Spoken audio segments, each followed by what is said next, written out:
looks for Deutsch. Deutsch at the 1 into the end zone. No play action now. Look to pass over the middle. It's intercepted by Cole Hebel. Intercepted by Hebel. Rears back, comes downfield, has Rodriguez. Rodriguez at the 40 to the 50 to the 40. Rodriguez is going to keep going. Right, Fetting's got room, and here's Bo Fetting. Fetting's still on his feet. Fetting's gone. Looking to pass, playing off, coming left side, picked up by Cotton. Alex Cotton with the pick, he'll take it back and into the end zone. Turn and hand the ball off. Will Starkey, he thunders his way. 30, 20, one man to beat. He's got the middle's got a man, that's Friddle. Look out, Friddle, 40, 30, he's loose, 20, 10, touchdown. Halsted Telephone Company and R&J Broadcasting Incorporated is proud to present to you this broadcast on yourliveevent.com.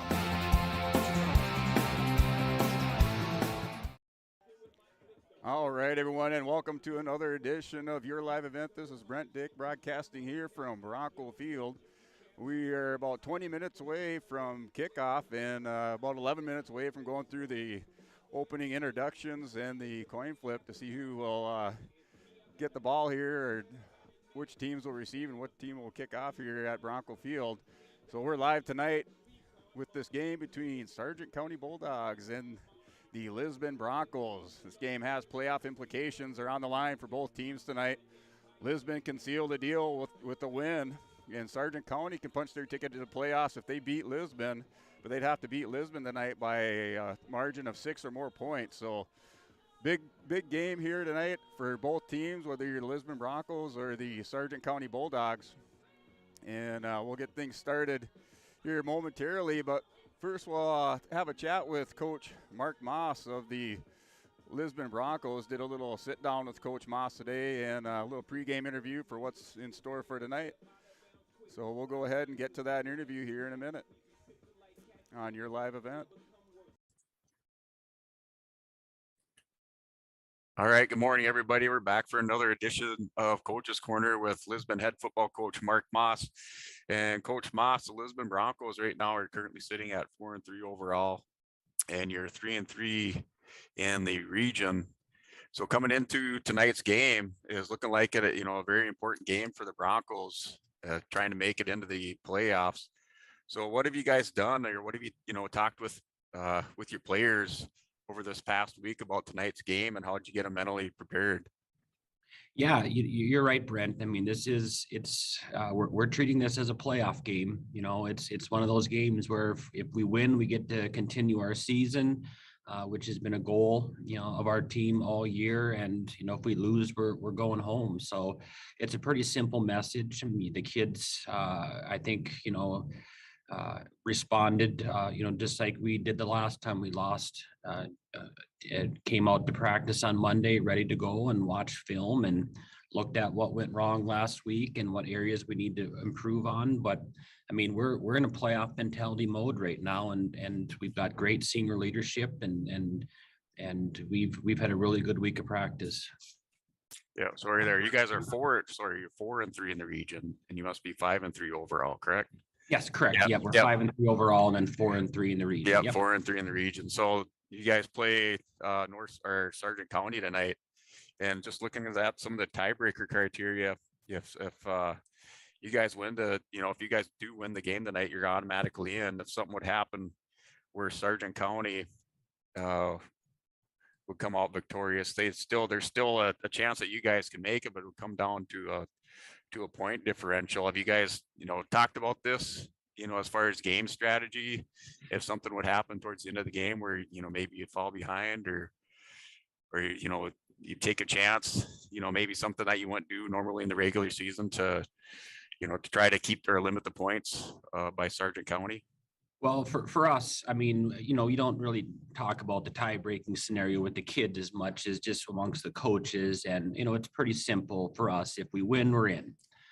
If we were to lose, what would happen is we'd be in a 3-way tie with us, Linton, and Sargent County, with us having beaten Linton, and Linton has already beaten Sargent County. So I believe we could still lose by 4 points and make the playoffs. But I mean, our mentality is all about winning. So we're not worried about the tie breaking criteria. We're focused on coming out on the Lisbon football field. It'll be the last game for our seniors up there this year, and our focus has been on winning and nothing else. Yeah, and just kind of keeping that theme or continuing with that, with that postseason theme, and looking at some of your players or looking at your roster, you guys have had, ups and downs as far as staying healthy this year. And, on the offensive side, you had to make some adjustments last week. You had a great opening drive, offensive drive against Oaks. And then, it seems like Oaks made some adjustments on the defensive side and was able to stop that wishbone offense that you guys had put in. So what have you done, maybe differently, or, what are you guys doing, or what adjustments have you made on the offensive side to make up for some of those player injuries or deficiencies on offense right now? Yeah, I mean, you're right, Brent. It seems like every week we're missing a kid here or there, and it's kind of been some freak stuff that's happened, and we're hoping to get a little healthy as the season goes on, but we're kind of running out of time here.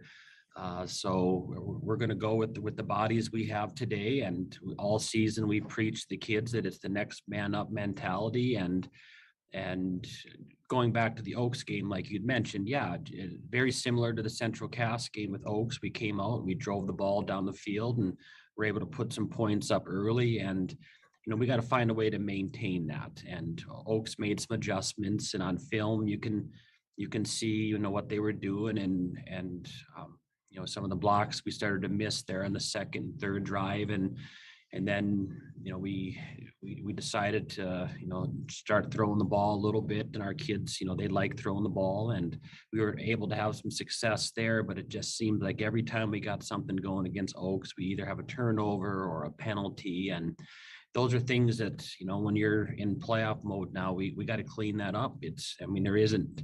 We don't have the opportunity to watch film on Monday and get better. If we were to lose this game, our season would be over. So we gotta come out focused. We gotta come out ready to play, and see if we can get some positive things going at the start of the game today, and then ride that momentum throughout the rest of the game. Okay, and just talk a little bit more about your about your offense, and maybe missing Bowden Greenlee tonight. Some of your other key players that you're going to have to call on to get the job done to get you guys into this postseason.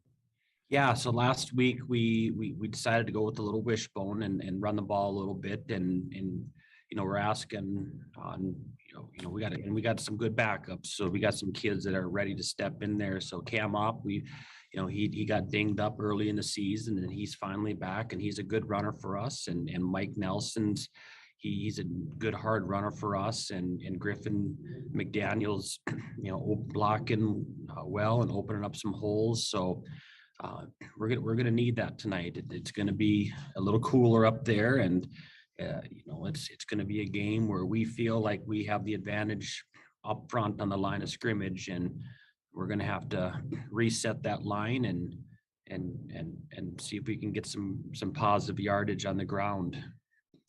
Yeah, so, the one thing that I do like to see is I like to, as an old fullback myself, I like to see that getting that, that fullback some work in the game, opening up those holes, and also being able to score a couple touchdowns. They don't always get that opportunity in there. So that's good to see how you guys are using your fullback this year and helping out the team. Yeah, and Griffin's done a great job. I mean, he hits that hole hard, and he gets to those linebackers quick, and he's able to turn those linebackers. And it's pretty easy when you're a running back running behind Griffin. So we're that's the plan for tonight, is to come out and see if we can establish the run game early, and then that hopefully would set up our play action passing game, and hopefully we're able to have some success and maintain that success throughout 4 quarters of football tonight. Yeah, and then, kind of looking at the Sargent County roster, they do have some athletes over there, just whether you're familiar with the basketball or baseball. A lot of those kids, maybe, Sargent County themselves don't have a baseball program, but they go over to play for Oaks, or, a couple of the kids come over here and wrestle in Lisbon. So on the defensive side, or even on the offensive side, how do you guys think you're going to match up with them? Well, they're big up front, so we got to make sure that, we're getting off the ball, and when we're on defense, we can't stay blocked, and they're a team that they got some tall receivers. They got a couple of 6'4" kids. And then they got a couple of athletes. The Hanson kids are a really good athlete, and they're going to try to throw the ball on us. So we and that's one area where we've been working all week to improve on, and so we're making some adjustments tonight, and we're going to come out and kind of try to dare Sargent County to run the ball a little bit on us, and we'll see if we can stop the run. But we're putting an extra emphasis tonight on trying to stop the pass from Sargent County, because they're pretty good at it. They've had a lot of success throughout the year, and their quarterback throws a nice ball. So we're going to have to get some pressure on them and see if we can create some turnovers. Yeah, just talking a little bit about that Sargent County offense, talking about the receivers, Fletcher Wilprecht. And, he is dangerous. He gets in, gets out there. He's a fast receiver, gets into some open space. He can move the ball downfield, yards after the catch. So, what have you talked with as far as your defensive backs and, making those adjustments? You have to bring in some younger players to fill the gaps with Carter Wallner going out. So what have you done, specifically with those defensive backs to get them ready for tonight's game? Yeah, so it's hard to replicate that in practice. What Sargent County does, they do a lot of timing routes, and thankfully we've got some good JV players that have been able to do a good job of replicating their offense. But it's a lot of short, quick passes, a lot of timing routes. So one of the big adjustments that we've made this week is we're going to play some man coverage and get up and play a little press coverage and see if we can make it difficult for those wide receivers to get off the ball and get into their routes. And, that coincides with us being able to get a pass rush on their quarterback and see if we can rush them a little bit back there and see if we can throw some balls up there for us to pick. But, the big thing for us is we got to come up, we got to get in those wide receivers' faces and make it difficult for them to run their routes. Okay, and just kind of looking at the weather, report for the day or the night. Might get a little bit of snow, a little rain, snow mix today, and temperatures dropping.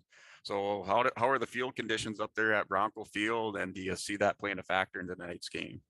I think looking at the forecast, I wish Mother Nature would just make its mind up. During practice all week, it's been absolutely miserable with the wind, being a constant factor. And then after practice, it kind of calms down into a nice, pleasant fall night. And I think tonight, the wind is supposed to be pretty low. It's going to be chilly up there, but the field's held up very well. We've been practicing on this week, so I don't think the field conditions or the weather are really going to be a factor tonight. It's just going to be a good playoff atmosphere up there, and we're hoping to get a lot of Bronco fans there to cheer us on, because it's a big game tonight. Yeah, yep, you are right. It is a big game tonight. It's kind of a do or die situation. You win, you're in, and you're not leaving anything up to chance or leaving anything up to to the second and third criteria as far as getting into the playoffs. Yeah, and that's what we preached all week, is just take care of business and leave it all on the field. I mean, that's our only option, is to go out there and give everything we got tonight, and don't worry about anything that's going to happen next week or any other criteria. It's just been a simple message. Let's just go out and win this football game. And, we're playing a tough opponent, so it's going to be a battle up there. It's a rivalry game, and Sargent County is going to come up here looking to spoil our plans and punch their ticket to the playoffs. Yeah, that is a good point. That's probably one thing that, we haven't brought up yet, is that rivalry between Sargent County and Lisbon. It could be, either team could be winless during the season. They could be, a 1-7 team, but it seems like, that game at the end of the year, whenever those two teams meet up, records don't matter for something like this. No, it doesn't. A couple of years ago, we had a pretty darn good football team, and we went over to Milner and we were in a battle all game, and we were able to squeak out a victory. But, that was a game where, if you were to look at the records going into the game, you'd think we would have won that game pretty handily, but that's not how it ended up on the scoreboard. And, It's just a good it's going to be a physical game, and Sargent County is always good at throwing some trick plays in there. So we've been preaching to our kids that they're going to empty the playbook tonight, and we got to be ready for anything. Yeah. All right, Coach. Well, you got home field advantage tonight, and hopefully the weather is on your side, like you said, that the winds go down, and we have nice field conditions and weather conditions up there at Bronco Field. So good luck tonight, and if you make the playoffs, best of luck in the playoffs. Yeah, thanks, Brent. We're looking forward to a fun game tonight, and thanks for doing the game. Yep. All right. We'll see you up at the field. Yep.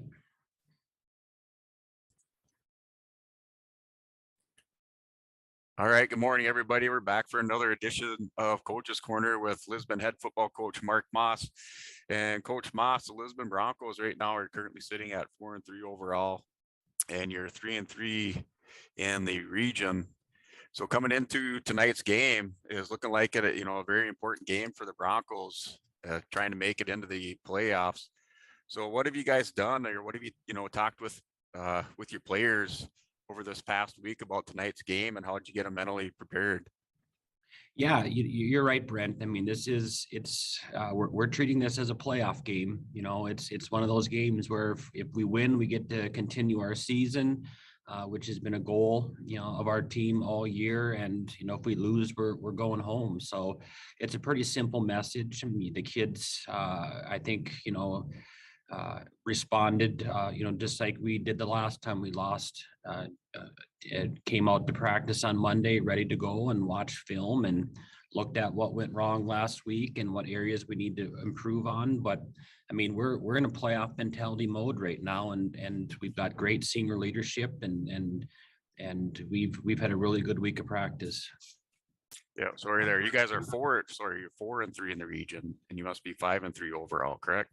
Yes, correct. Yep, Yeah, we're yep. 5-3 overall, and then 4-3 in the region. Yeah, 4-3 in the region. So you guys play North or Sargent County tonight, and just looking at some of the tiebreaker criteria, if you guys if you guys do win the game tonight, you're automatically in. If something would happen where Sargent County would come out victorious, there's still a chance that you guys can make it, but it would come down to a point differential. Have you guys talked about this, as far as game strategy, if something would happen towards the end of the game where maybe you'd fall behind, or you take a chance, maybe something that you wouldn't do normally in the regular season to try to keep or limit the points by Sargent County?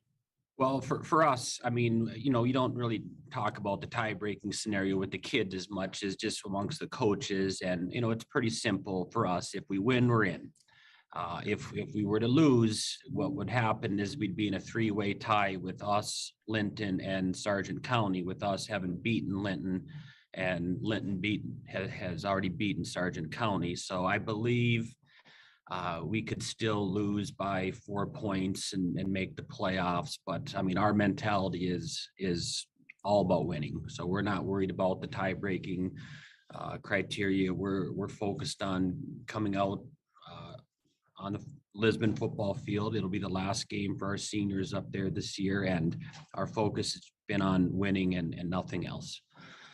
Yeah, and just kind of keeping that theme, or continuing with that, with that postseason theme, and looking at some of your players or looking at your roster. You guys have had, ups and downs as far as staying healthy this year. And, on the offensive side, you had to make some adjustments last. All right, we're back here in Lisbon, North Dakota at Bronco Field. The Broncos getting ready to kick off here. Lisbon enters this game, this Region 1 contest, with a record of 5-3, 4-3 in the region. Sargent County Bulldogs coming with the record of 3-4 in the region. Lions kicks off. Kickoff is fielded by the Bulldogs at about the 20-yard line. Tackled by Tyreek Atchison. So Tyreek Atchison, sophomore, getting in on the action early with that tackle. Bulldogs will start 1st and 10 at the 24-yard line. So looking at the Bulldog offense, starting at quarterback is number 9, sophomore Michael Hoisted. Starting at left tackle, number 52 is Grady Werlander, junior, 6 foot, 250-pound junior. Starting at left guard, number 70, a senior, number Isaac Harris, 5'10", 260-pound senior. He's going back to the game here. Hoisted under center It pitches out a sweeper on the right side, going to the far sideline. Gain of maybe a yard, 2 yards over there on the far sideline. Looked like that pitch went to number 42, Gavin Christensen, for about 2 yards. So give Christensen a gain of 2 on that carry, first carry of the night. We'll go back to the starting lineup for the Bulldogs, brought to you by American Family Insurance. Number 79, the center, sophomore, 6'2", 275-pounder Robert Munn. Right guard, number 55, a junior, 6', 200-pound Athens Zernhelt. And right tackle, number 56, 6', 250-pound Marcus Mathias. So hoisted, gets a pass out here to the near side. That's fumbled, ball's on the ground, and Lisbon recovers the fumble. There's a hit over there by, looked like Wyatt Olson on the coverage. Lisbon forced a turnover early. Pass went to Colton Cadoon. Cadoon, a tailback, running back for the Sargent County Bulldogs. Had a nice pass there, running downfield and hit by Wyatt Olson, forces a fumble, so Broncos will take over. Would have been a first down for the Sargent County Bulldogs.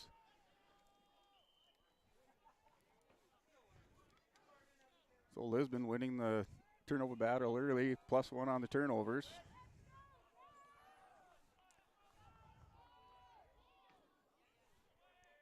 So Olson has him under center, I formation.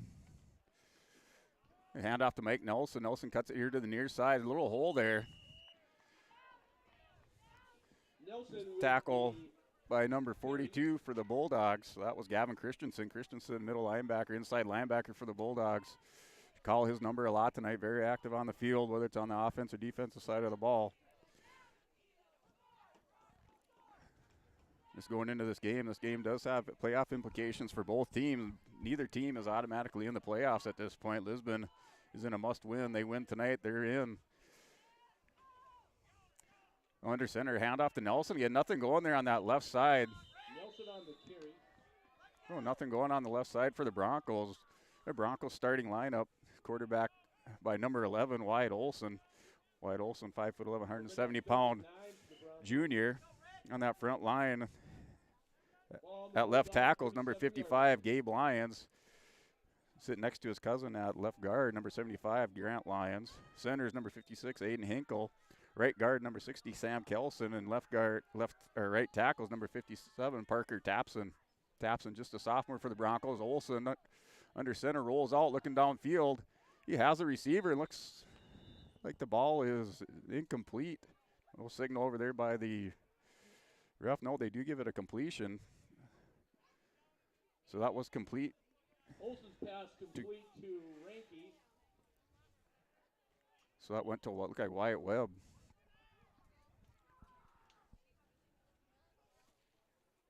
So Olson's pass is complete. Fourth down situation. They are on Bulldog territory, so it is a 4th down and 6 from the Bulldog 34-yard line. Lisbon's going for it. I formation. Wyatt Olson has him up under center. Hey, Olson drops back, looking downfield. Has a receiver here. Levi's film. It's contested ball, and it's intercepted. The Bulldogs. It's a contested ball, and that is an interception by Fletcher Wilpreck. Wilpreck, the senior, comes up with the turnover for the Sargent County Bulldogs. Contested balls, film, and Wilpreck wrestling for it. Wilpreck comes up with it for a turnover.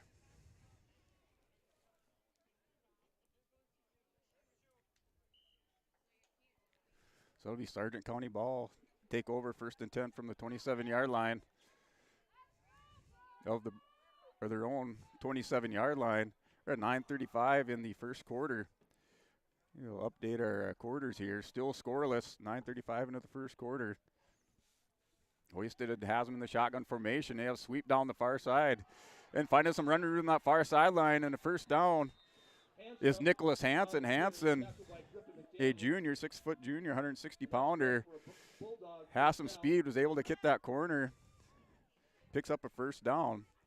So for Sargent County making the playoffs, if they win tonight, they'd have to win with a +6 or better point differential over the Broncos. Anything under that 6-point margin would not get them into the playoffs. So Sargent County also in a must-win situation. A little bit different than the Broncos. Right now, Broncos have the edge here with the 4-3 record. Bulldogs in the region are 3-4. So Hoisted has it, shotgun formation. He keeps it, runs up the middle. Met by a host of Broncos there in the middle of the field with Levi Svem. Colton Tapson on the tackle.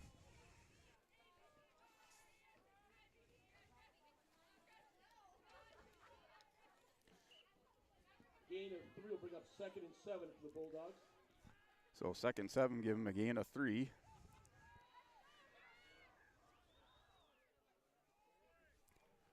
So Hoisted shotgun formation again. Going to pistol formation, has back just split to the near side. That's Christensen, passes out, intended for Wilprick. Wilprick in and out of his hands, not able to grab it.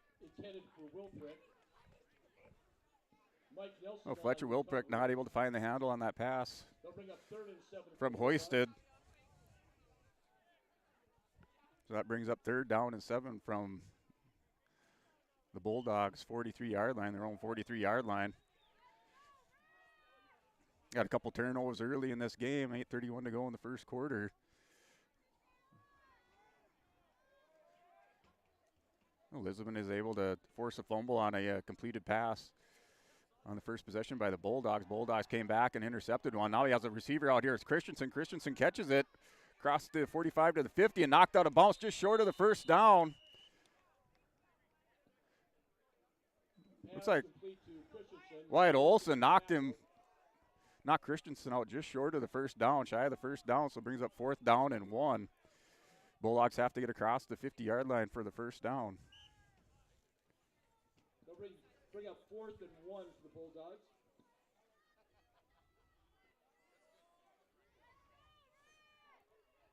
We'll give Christensen 6 yards on that completion there. So 4th and 1 from the 49. They go for it. It's quarterback keeper, and it doesn't look like he got it. Had to get the nose. That's enough for a Bulldog first down. Does get it across the 50-yard line, so it is a Bulldog first down. Just going back to that Sargent County Bulldog offense. Their starting lineup, wide receiver number 2, Fletcher Wilprick, 5'9", 160-pound wide receiver. Another wide receiver already called his number, called both Wilprick and Hansen tonight.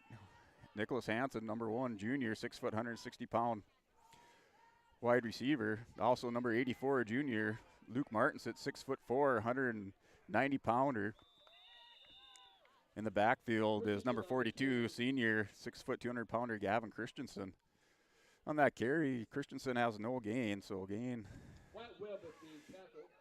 for no yards on that carry by Christensen.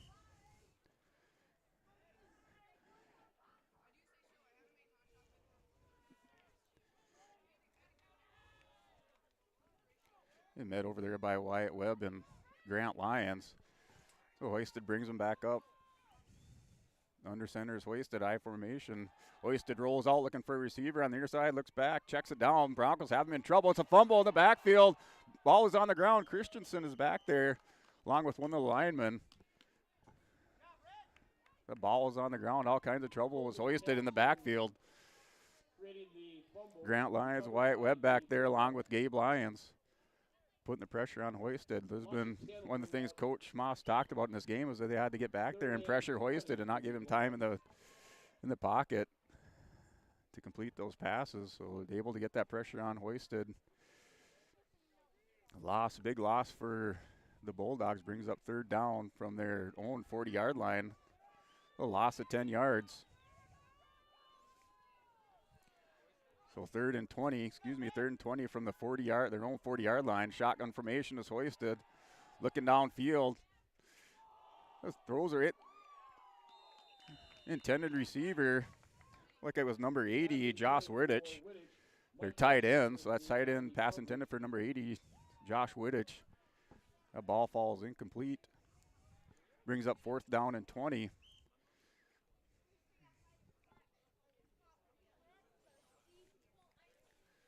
Well, Lisbon's defensive unit rising up to the challenge off of that interception by Fletcher Wilprick.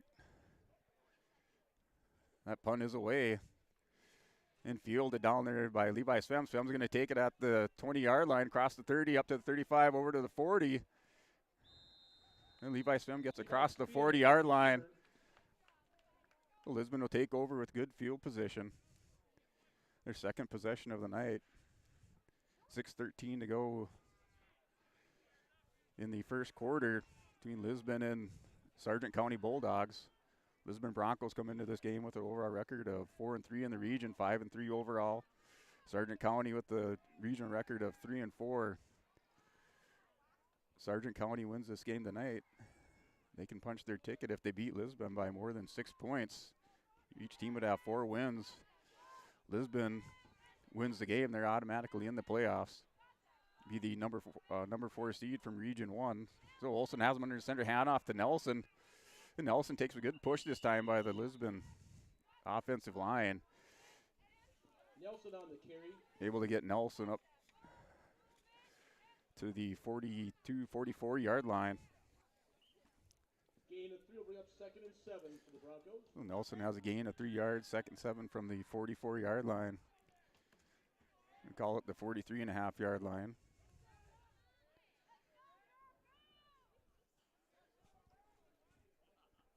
Their scoreboard tonight is brought to you by Bank North.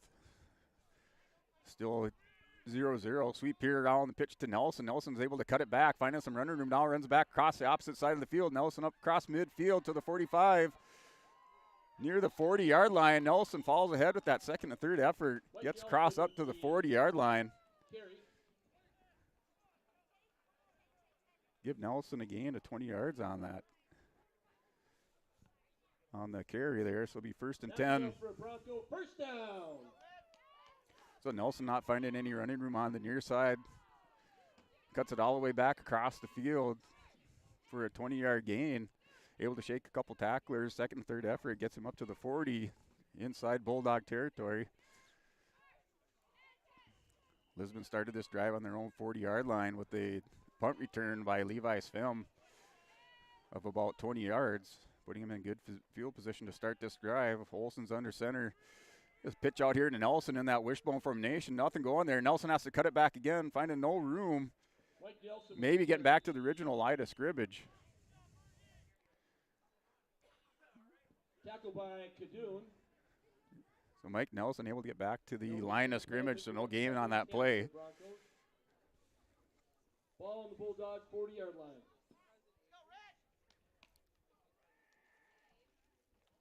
Right now Olsen has one completed pass for the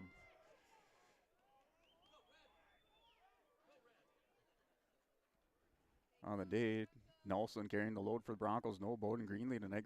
Greenlee sideline with an injury. Hand off to Nelson again. Nelson up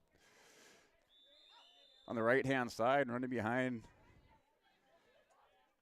Tapson. So Nelson pushes the ball up to the 35-yard line. So a bit, 3rd and 5. So 3rd and 5 for the Broncos. Gain of 5 yards by Mike Nelson running that right side of the line. You get, just missed an offsides or a neutral zone infraction. Olsen calls his own number, keeps it out. Finding no running room. Olsen still on his feet, met by a host of Bulldogs on that far side. Brings up 4th down. Back to the original line of scrimmage. Is Wyatt Olsen, dropped for a 5-yard loss. Maybe even a 6-yard loss, so 4th and 11, so -6 on that run for Wyatt Olsen. You look at this Sargent County Bulldog lineup, have a lot of athletes here, whether you're a fan of basketball, wrestling, or baseball. A lot of the football players here play for Oaks on their high school. Ooh. And Olsen, they got a pass interference. Olsen had a receiver downfield. Pass intended for Wyatt Webb, but there's a flag. Going to his tight end, Wyatt Webb. So there will be pass interference called on that. Contact made early with Wyatt Webb.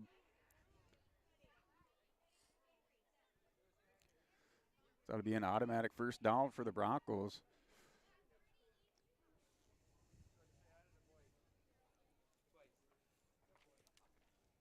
It's their first penalty of the game. This one goes against the Bobcats.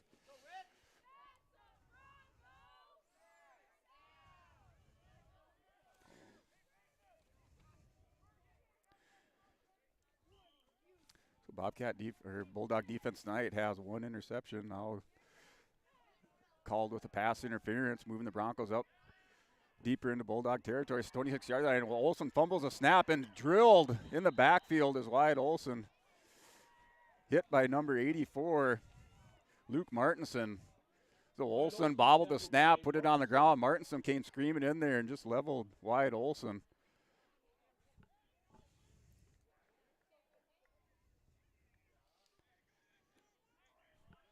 Brings up 2nd and 10 after that pass interference call. Lisbon not able to capitalize on that penalty. Bobbled the snap. Puts it on the ground as Wyatt Olsen. Now Wyatt Olsen brings it back up. Shotgun formation. Still scoreless here in the first quarter. 2:15 to go.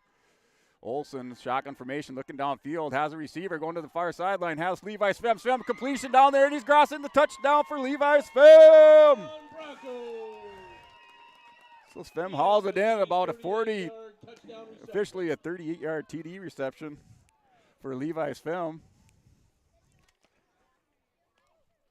Puts 6 points on the board for the Broncos. So after being sacked for a big loss, Wyatt Olsen comes back through, collects himself, finds Levi Svem on the far sideline for a 38-yard TD pass, touchdown reception. Lisbon going for the 2-point conversion, no field goal or no PAT unit runs out on the field. And hand off to Opp. Opp bulldozes through the middle, not as good. So at 2:06 in the first quarter, Lisbon strikes on a 38-yard touchdown reception. We'll go ahead and break away for a 30-second timeout. In their support of the activities within the Milner Public School District and the City of Milner. They pride themselves on their community involvement in local donations to area projects and sponsorships to help make their community a pleasant place to reside. If you have any questions or are interested in becoming a Booster Club member, you can check out the Bison Booster Club on Facebook or talk with any of the existing members.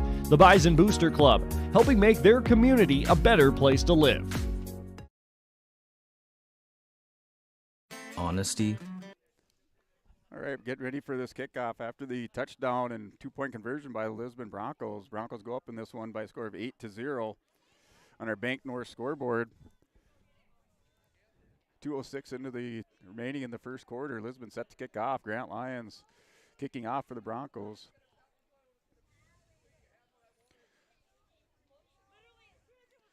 Touchdown coming at the 2:06 mark on a 38-yard touchdown reception. Pass from Wyatt Olsen to Levi Sveb down the far sideline. Lions kickoff fielded at the 25-yard line. And that is Hansen. Hansen finds some running room on the far sideline, brings it out to the 35-yard line. So that's where Sargent County will take over at the 35-yard line of the Bulldogs.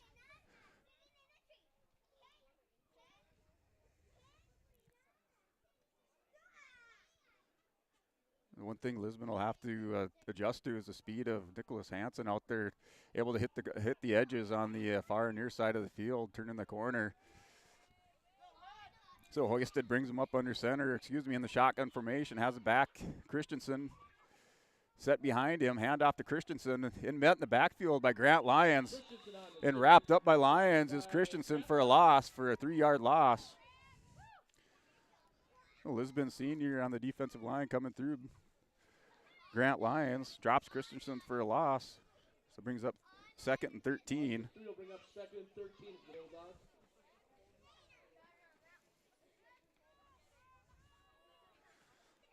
The tackle for loss for Grant Lyons. Lisbon just going with a 3-man front, opting for an extra offensive back. Defensive back. Hoisted has to just throw that one away. Pressure in the backfield by Wyatt Webb, Gabe Lyons, and Colton Tapson. Forces Hoisted just to throw that one away.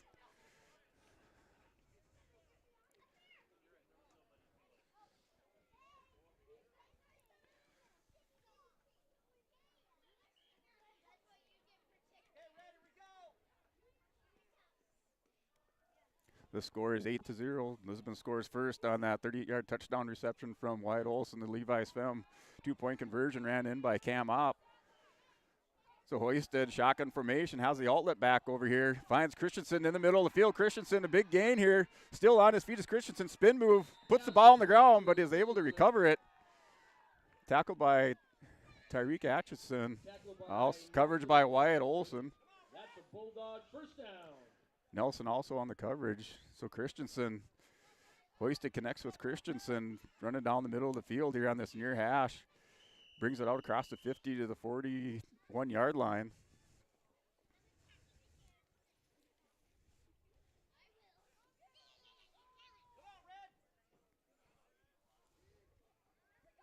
The Christensen, a dual threat for Sargent County Bulldogs, running the ball. Also good hands as a receiver, also a baseball player for Oaks on the high school and Legion team. Now we have another pass from Hoisted, running across the middle.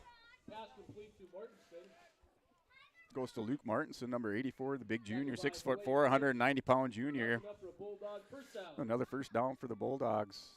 Brings them out across the 30-yard line, so pick up about 11 yards on that pass from Hoisted to Martinson.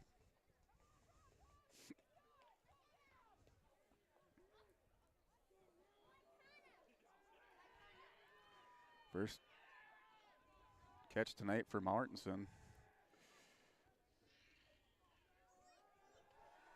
The Hoisted looking downfield, has a receiver over at Martinson, looking for Martinson again. Coverage by Blaze Ranke. For Martinson is incomplete.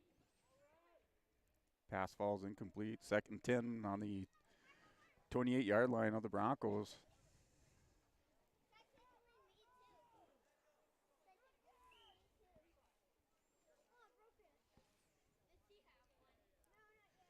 They're Hoisted tonight.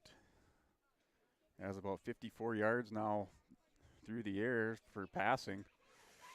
Big completions going to number 84 Martinson, and a nice one on this drive. Another nice one on this drive to number 42 Christensen. Hoisted back in the shotgun formation. Gives a handoff here on the near side. Nobody there for the Broncos. Christensen on the carry. Christensen picks up 7 yards. Brings it close, about 8 yards. So that went to number 25, Kadoon. That'll bring you the end of the first quarter. Lisbon leads this one by a score of 8-0. We'll break away for another 30-second timeout. At Bank North, we've remained true to these values for generations. They shape the way we do business, work with customers, and support our communities. We've been here for more than a century, helping people grow farms and businesses, finance homes, and pursue their dreams. It's values-based banking, and it's all about working together to strengthen the common threads that bind us together. Bank North, always true. Hey, what you doing? Crawling around under my planter trying to figure out if I need any maintenance parts replaced. It's harvest time, buddy. Yeah, I know, but the guys at RDK Enterprises keep reminding me to check now, just in case I need something ordered. What do I look for? Just give RDK a call and ask some questions. They are the guys I go to for answers. This is Chris from RDK Enterprises, your local precision planting dealer. We will answer all of your planter questions or come out to your farm and take a look at your planter. Give us a call, 701-636-2119 or planterdoc.com. Hey, welcome back to Bronco Field. Start of the second quarter. Lisbon leads this by a score of 8-0. Lisbon striking first at the 2:06 mark of the first quarter. A 38-yard touchdown pass from Wyatt Olson to Levi's Feb. 2-point conversion ran in by Can Opp. Gives Lisbon the lead in this game. Sargent County driving down the field. Hoisted shotgun formation. Finding some success in the air. Calling those number now is number 9 Hoisted. Excuse me, that's number 84, so Bulldogs putting Martinson in the back, and that kind of that pistol formation. Direct snap to Martinson, so Martinson able to get it out across the 15 to about the 12-yard line. Ball's now on the Bronco 14-yard line. Sargent County, big head of steam here. Picking up some big pass plays from Hoisted to Christensen. And also to Martinson. Martinson coming up with the run here, picking up the first down for Sargent County. So hoisted under center, hand off here to Christensen. Christensen finding nothing up that middle, met in the center of the field by Atchison. Excuse me, by Sam Kelson and Gabe Lyons. Gain of 1 will bring up 2nd and 9 for the Bulldogs. I'll give him a gain of 1 on that carry for Christensen.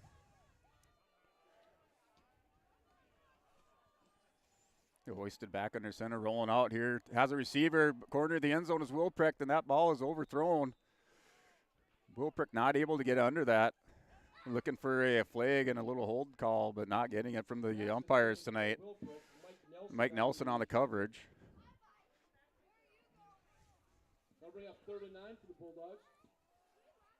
And Martinson now to the rushing stance after his wildcat direct snap to him, picking up the first down on this current series of downs here. Brings up 3rd and 9. Ball's on the Bronco 13-yard line.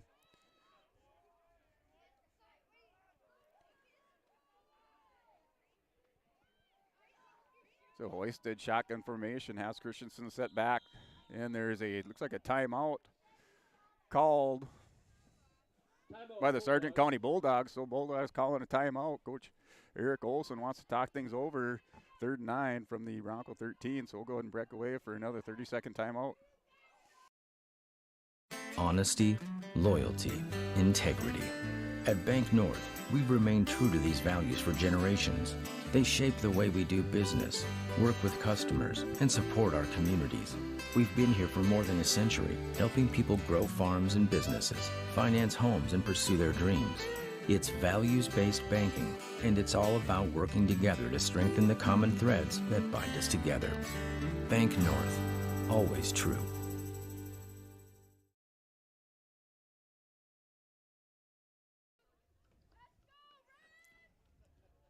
All right, and back here at Bronco Field after the timeout called by the Sargent County Bulldogs.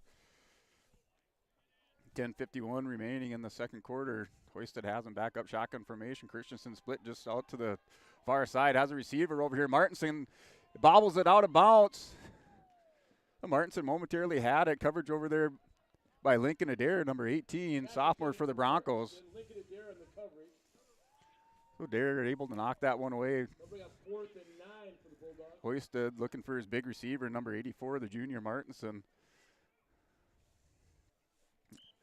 Oh, one thing about Hoisted, had a nice touch on that ball, just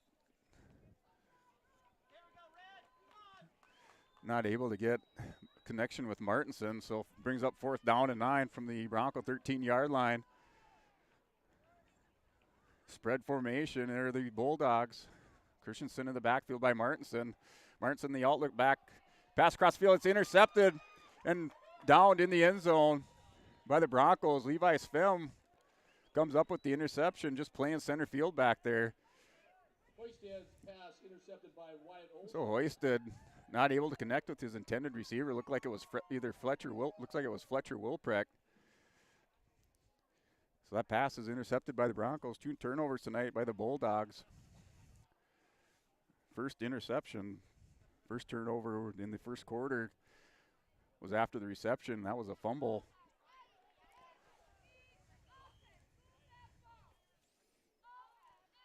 So Lisbon will take over at their own 25-yard line. Excuse me, at their own 20-yard line. Under center is Olson, finding some room over there on the left side of the line. Mike Nelson falls forward for gain of 2 yards for Nelson.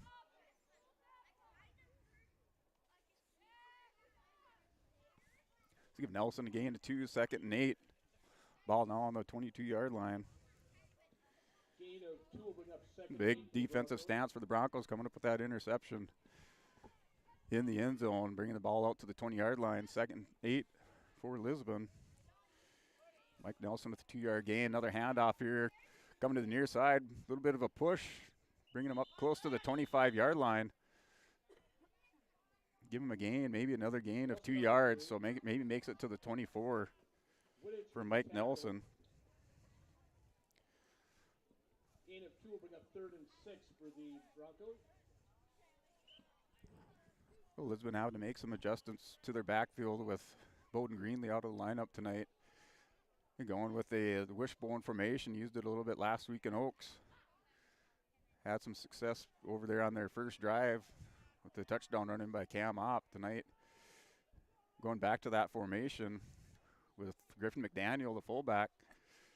And a handoff to Nelson. McDaniel leading the way on that one. A nice hole here on this right side of the line, so picking up another 3 yards as Mike Nelson brings up 4th down. We'll give him 4 yards on that. Or 5, we'll give him 5 yards on that carry, so it brings up 4th and 1 from the 24-yard line. That goes to Cam Opp. They'll bring up 4th and 1 for the Broncos. Cam Opp gets the carry. Brings the ball up to the 29-yard line, Broncos' own 29-yard line. Big 4th down for the Broncos. 8:35 into the second quarter. That handoff goes to, looks like Nelson again. Well, that'd be to the fullback, McDaniel. So McDaniel picks up the first down. First down. Well, Lisbon utilizing the versatility of that wishbone formation, opting to go to their fullback on that carry. Picking up the first down is Griffin McDaniel for Lisbon. So 1st and 10 from the 33-yard line.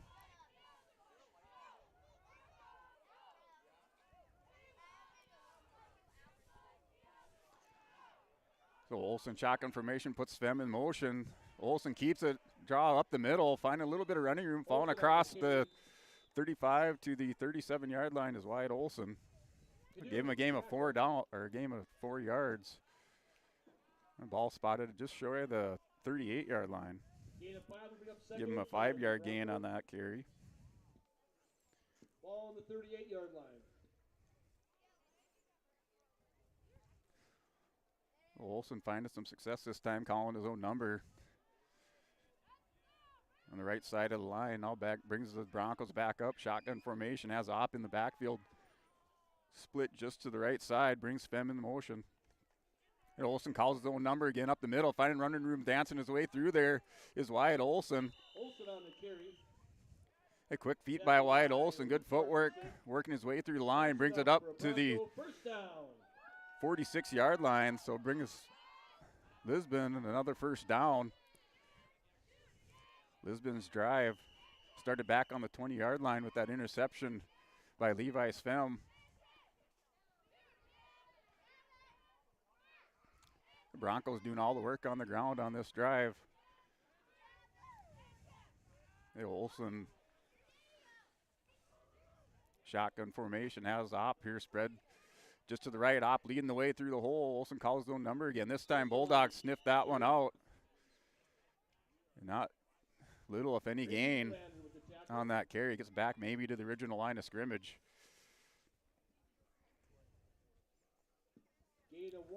We'll give him a gain of 1. So 2nd and 9, give him a yard on that carry.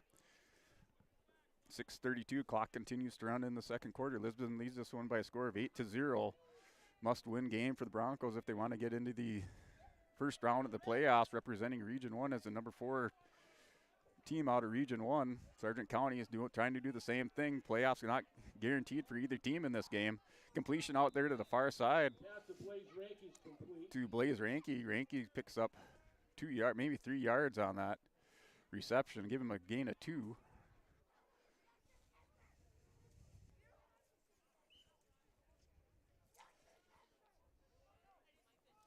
And Wilson right now have him officially for 48 yards passing. About 14 yards on the ground is rushing. Touchdown for Lisbon coming on a 38-yard completion from Olsen to Levi's Fem.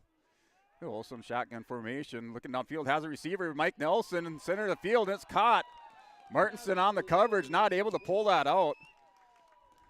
Martinson right there had his hand in there, not able to grab that ball and pull it out. Puts Lisbon down across midfield to the 34-yard line. A 20-yard completion, almost 30-yard completion there.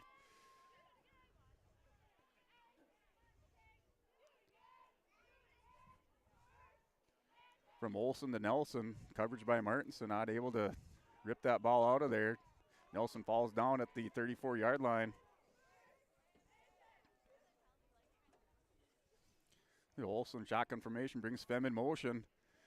This time it's a handoff to Opp. Now a little confusion there in the backfield. Looked like Opp was getting the handoff. Bulldogs into the backfield, bringing the pressure, breaks up that handoff between, or exchange between Olson and Opp. It's a loss of 2 yards.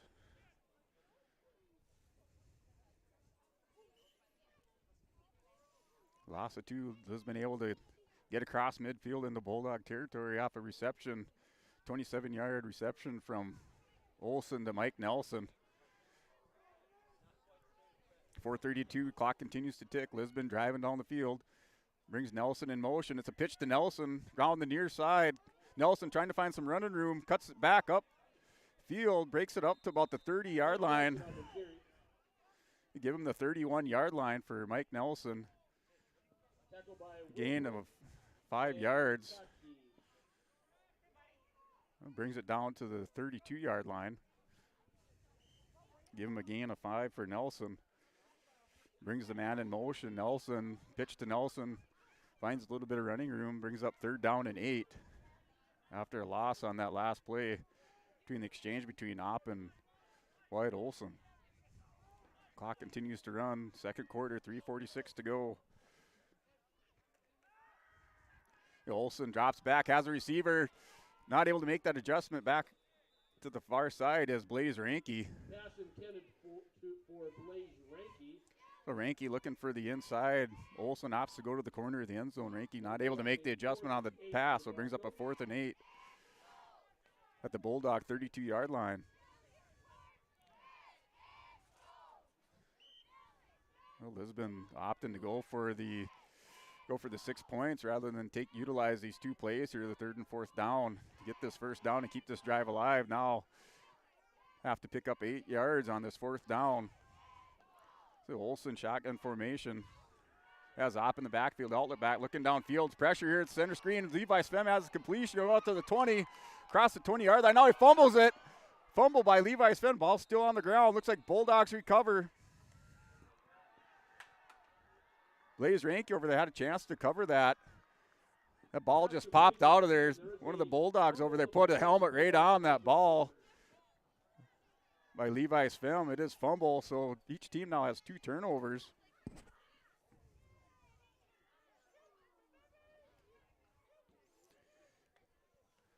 Levi Svem coughing up the ball. Also involved in that first turnover where Wilprecht was able to wrestle that ball away from Levi Svem in that first quarter. So Lisbon now 2 turnovers in the first half. Sargent County 2 turnovers, fumble and an interception. Sargent County takes over 1st and 10 from the Bronco 18-yard line. 3:26 to go, clock is stopped. The hoisted shotgun formation has an end around here. Lisbon's got to stay home on this. Finding no room and smothered in the center of the field is Hansen. So Nicholas Hansen not finding any running room. Grant Lyons smothered him right in the center of the field, snuffed that one out. So a gain of no yards brings up 2nd and 10. Ball still on the 18-yard line.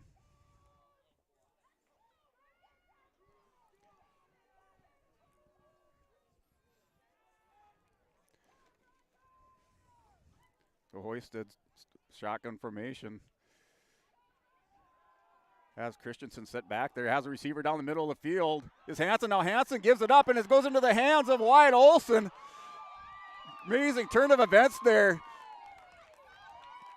Nicholas Hansen had the ball in his hands, juggled it, fell right into the hands of Wyatt Olson. So Lisbon now coming up with another turnover. This one's getting wild. A shootout here going in Lisbon, North Dakota at Bronco Field between the Sargent County Bulldogs and Lisbon Broncos. score really doesn't tell the tale of how this game is going. A lot of action out here on Bronco Field. Just riddled with turnovers. Now an interception by the Broncos.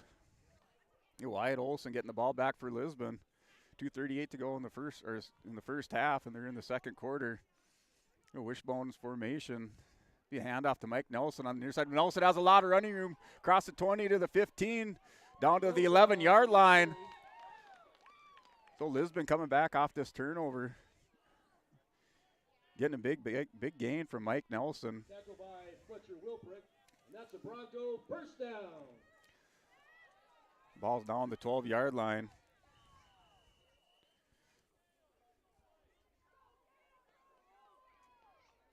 Nelson a gain of 18 on that. Ball on the 12-yard line. First and 10 for Lisbon. Olson under center. Wishbone formation. McDaniel the fullback. Hand off to Opp. Up the middle. Still driving. Now going down across the 10 to the 8-yard line.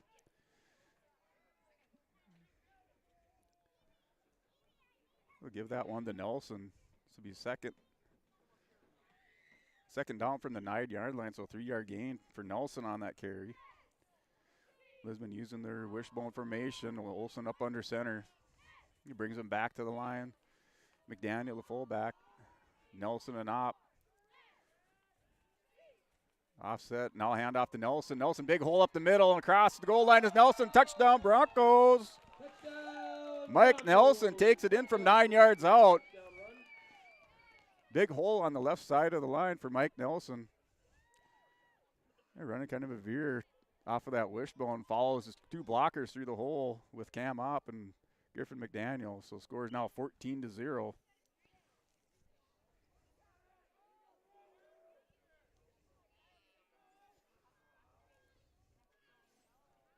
Two-point conversion, wishbone formation. They hand off to Nelson again, same play. Big hole up the middle. That two-point conversion is good. Lisbon goes up in this one 16-0. So with that two-point conversion, we'll go ahead and step away. Lisbon leading this one now by a score of 16-0.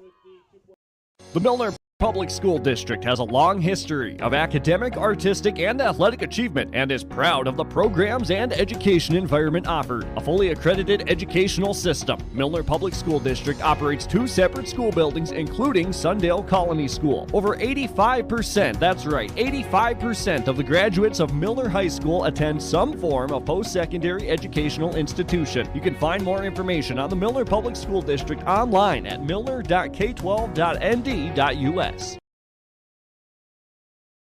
Hey, back here at Bronco Field, 1:37 to go in the second quarter. Lisbon scores on a 9-yard run from Mike Nelson. Nelson also runs in that two-point conversion off this wishbone formation. Led through the hole by Cam Opp and fullback Griffin McDaniel. Lisbon set to kick off here to the Bulldogs. This game's been back and forth defensive battle. Lisbon now leads the turnover battle, +1. Grant Lyons to kick Bulldogs the turn it over Broncos. 3 times in this game. Last one was an interception juggled by Nick Hansen.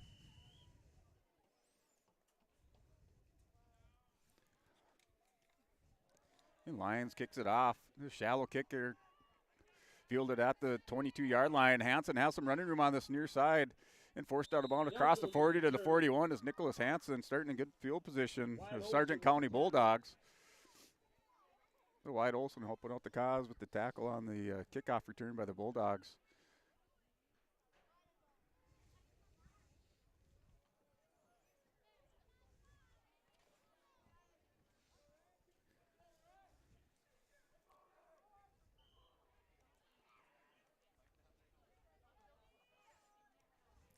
Score this one now on that Bank North scoreboard is 16-0 in favor of the Broncos. Scored by a run by Nelson from 9 yards out. Two-point conversion's good. Hoisted sets a man in motion. Looking downfield, has a receiver. This ball falls short to Wilprecht. Fletcher Wilbrick is incomplete. Ball falls short from Hoisted to Wilprecht. Hoisted just hurried up that pass. Not able to get those feet set and find his receiver. Ball falls short. Clock is stopped. Minute 25 to go in this second quarter.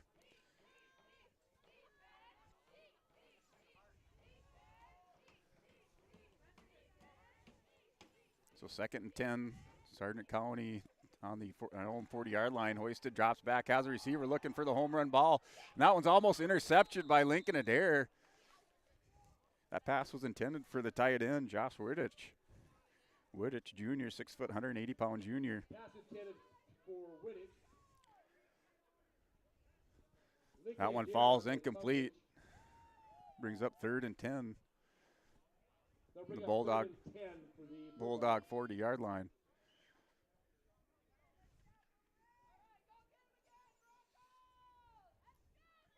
The Bulldogs getting away from their running game on this. Had some success on the ground, opting to go through the air.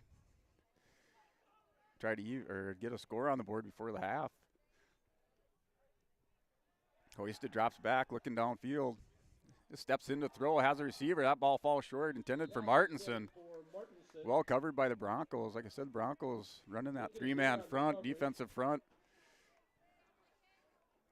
And opting for that nickel package, bringing in an extra defensive back to help them out.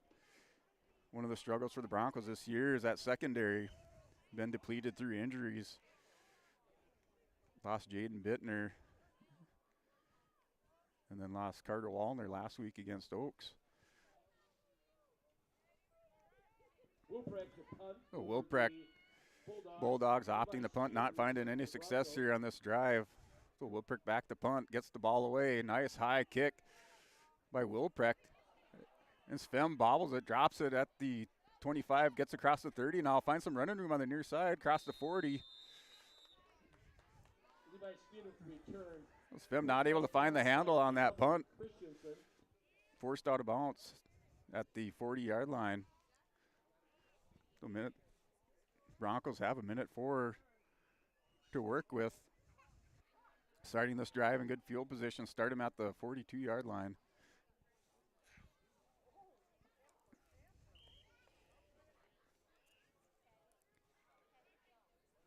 The ball just a little bit slippery, a little different playing weather than what everybody's used to. We've had a nice fall, warm days and warm evenings. Tonight a little bit crisp. Lows getting down into the 30s. That was a handoff to Mike Nelson. He's wrapped up. Looked like a loss, maybe a tackle for a loss by Zerhelt. So Zerhelt able to wrap up Mike Nelson for a 1-yard loss.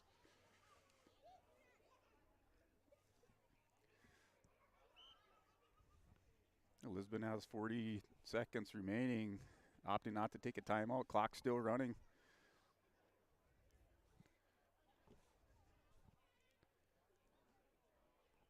Down to 30 seconds. Here in the second quarter.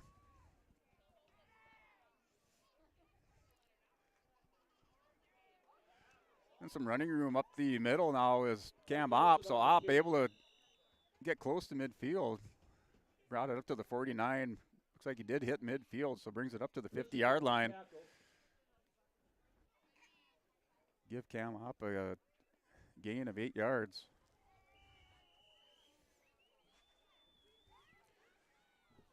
And that'll be the end of the second quarter. So we'll now at halftime, Lisbon leads this one by a score of 16-0. And we'll go ahead and break away for a 30-second timeout. This is your friendly neighborhood team of qualified insurance professionals celebrating over 40 years of service. As an experienced independent insurance agency, they have access to highly rated insurance companies and can shop around to find you an affordable solution for farm, crop, business, home, and auto insurance. Visit them at one of their locations in Lisbon, Gwinner, or Rutland and get a free quote started today. For more information, go to nd-insure.com.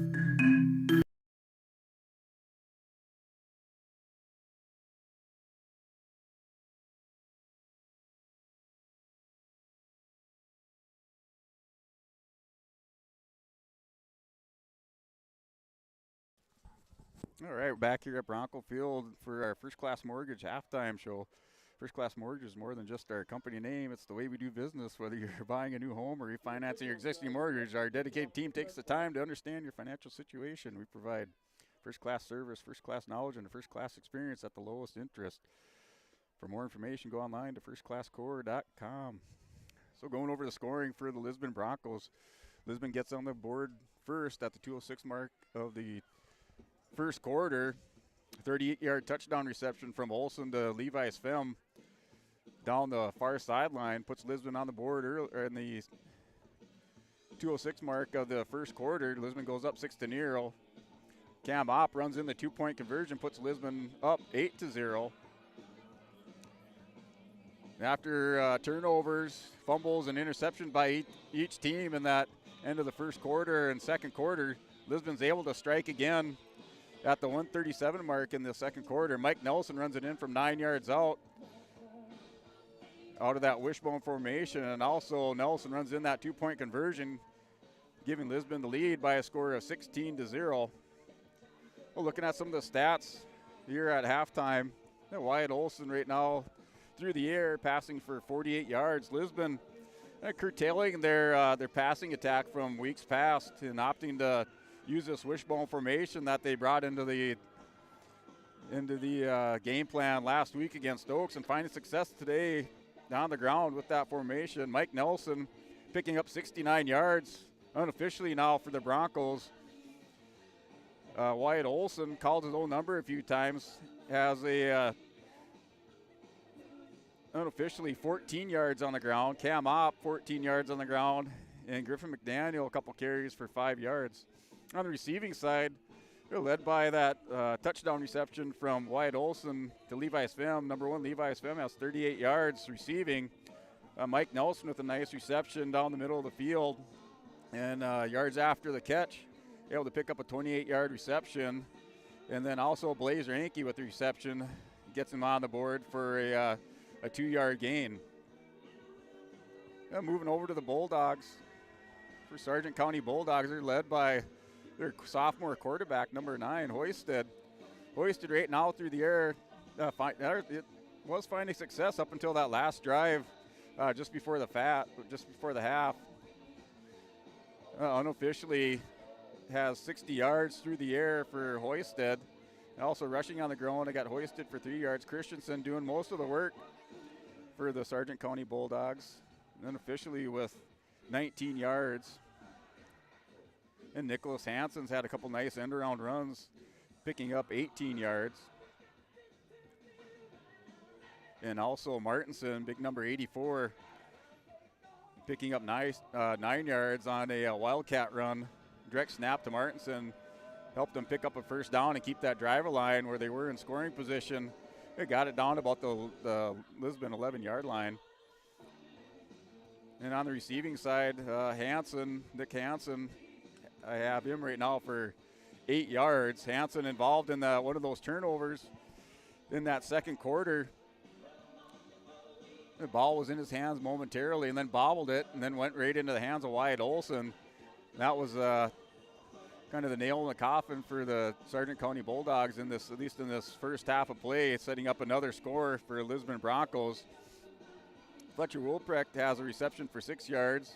Martinson gets on the board with 11 yards, and number 42 Christensen picks up a couple reception and have him right now unofficially for 26 yards. That's just looking at some of the scoring for the game and the halftime stats. We'll go ahead and break away for another 30-second timeout, and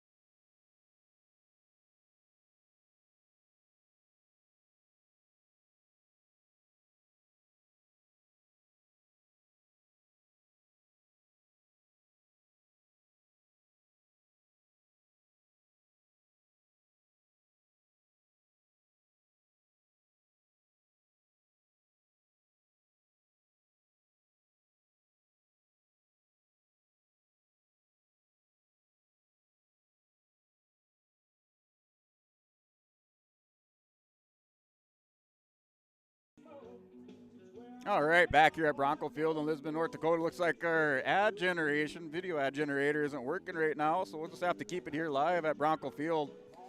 You know, Lisbon leads us one by a score of 16-0 here at our First Class Mortgage halftime report.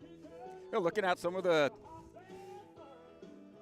state and regional polls. So coming into this game, or coming into tonight's games, Kindred is your number 1 ranked team at 8-0.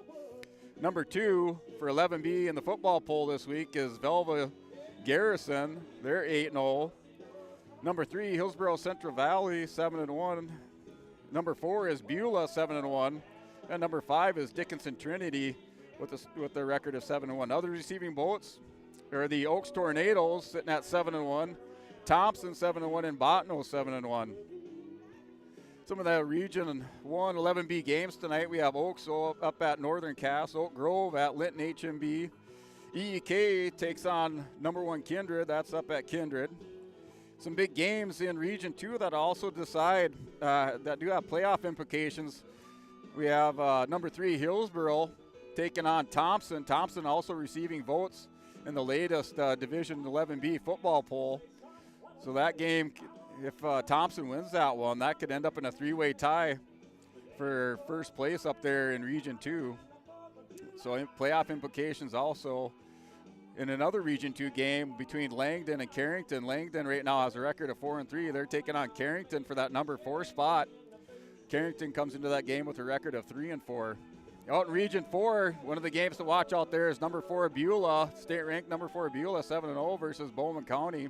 So Bowman County in the hunt for a playoff spot, looking to move up into that that second spot out there in Region 4. Currently, they sit in the number 3 spot. They pick up a win tonight over Beulah. That would move them up in the standings for Region 4 and a possible better matchup for the first round of playoffs. Looking at your 9B poll for Class B football. We're going up there into space.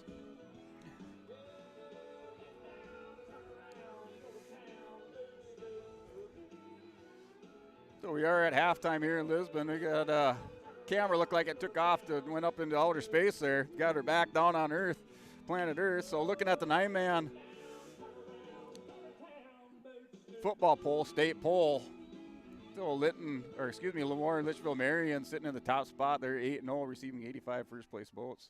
Number 2, New Salem Almont, it's a record of 8-0. Cavalier, number 3 in the state at 8-0 and 9-man. Mayport CG sitting at 7-1. They're the number 4 team, and number 5 is North Prairie with a record of 8-0. Others receiving votes is the mighty South Border Mustangs sitting at 7-1, and an undefeated Divide County, not in the state rankings in 9B. They're sitting at 8-0, receiving votes in the Division 9B football poll. So 9-man starts the first round of playoffs this weekend. It starts tomorrow, so at 12 o'clock, that's the first game. Will be Richland taking on Maple River as far as area playoff games. Richland takes on Maple River. And then at 1 o'clock, Hatton Northwood will take on Wyndmere Lidgewood. That one is at Wyndmere Lidgewood. That's at 1 p.m. And then at 2 o'clock, Hettinger Scranton takes on South Border. One of the oddities out there in Hettinger Scranton is that they have a Hettinger Scranton team, and they also have Hettinger County. So that game between Hettinger Scranton and South Border, that one's at South Border. That starts at 2 p.m. So a couple games, area games as far as 9-man first-round playoffs to watch around this area. If you can't find them on your live event, you might be able to find them on the radio and take in some of that Division 9B football playoff action. So good luck to those area teams in the first round or 9B football playoffs. Here's just looking at some of these region standings.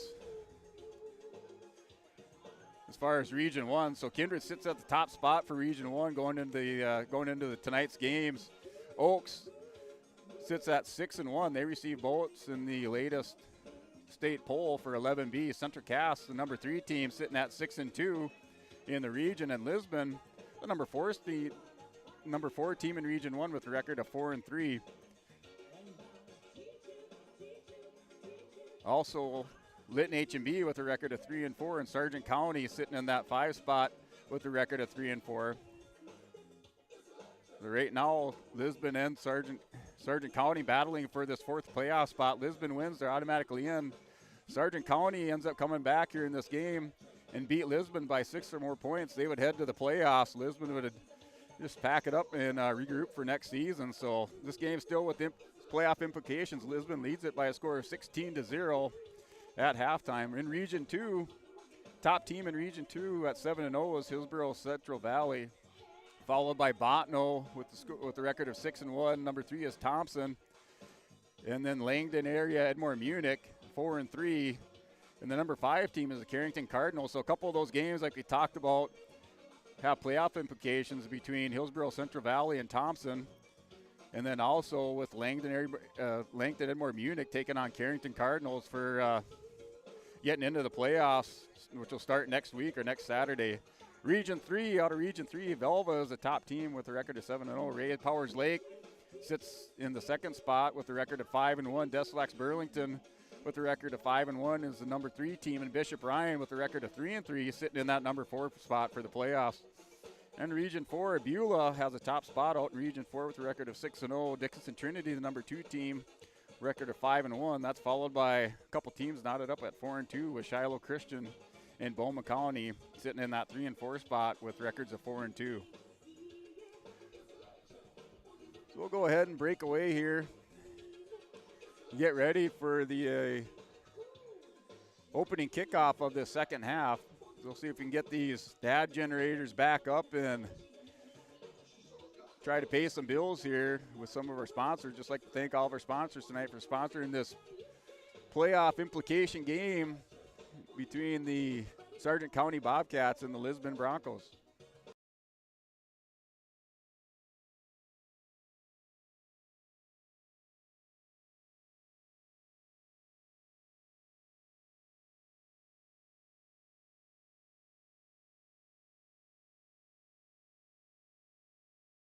In Hope, North Dakota, we aren't just a town, we're a community, one that you can be proud of, where you and your family can grow.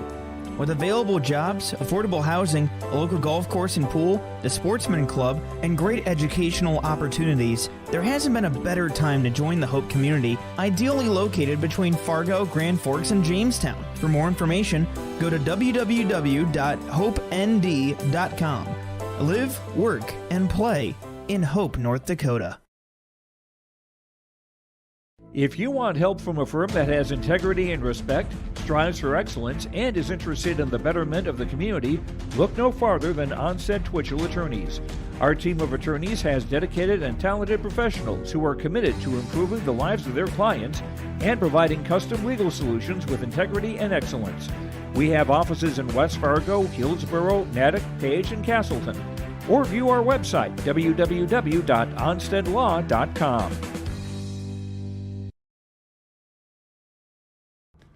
Abuse can affect anyone, and each person's experience is different. Abuse is about power and control, and it is not always black and blue. A loving relationship should not be threatening, accusing, isolating, or include violence of any kind. The Abuse Resource Network provides services to start living the life you deserve. For more information, visit abuseresourcenetwork.org. My name is Jared, born and raised in Minnesota, and I'm a project director at Enbridge. Enbridge is more than a pipeline company. It's a company participating in renewable energy projects in Minnesota and abroad, and I'm really proud to be working here. We believe a cleaner energy future is achievable. For over 20 years, we've been early adopters of renewable energy, and we're proudly committed to net zero emissions by 2050. To hear more from Jared, visit enbridge.com/Jared. That's JERRID. All right, welcome back to Bronco Field here in Lisbon, North Dakota, where Lisbon Broncos lead this game by a score of 16-0, getting ready for this kickoff in the third quarter. Lisbon set to receive back there with Levi Svelm, and looks like Mike Nelson set to receive, or excuse me, Cam Opp set to receive the kickoff for the Broncos. This game has been marred by turnovers by both teams. Lisbon leads the turnover battle now by +1. Sargent County's turned it over 3 times with a fumble and 2 interceptions. Lisbon turned it over twice with a fumble and interception. Ball skims along the ground on this kickoff, goes underneath the Wyatt Olson, now fielded upfield, and getting out in good position is Mike Nelson across the 40, probably to the 43-yard line, maybe the 44-yard line for Mike Nelson. Nelson with the Oh, Nelson with a good return after that kickoff, skidded along the turf. Able to field it cleanly after it went skipped under the foot of Wyatt Olson.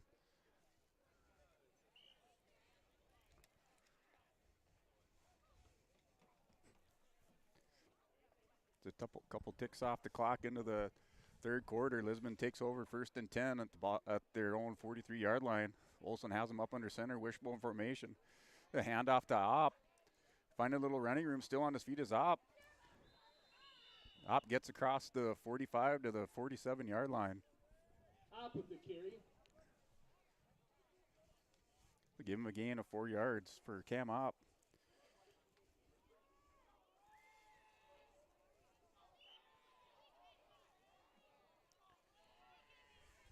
So Opp picks up 4, 2nd down and 6 from their own 47-yard line. Lisbon leads by a score 16-0 here in the third quarter.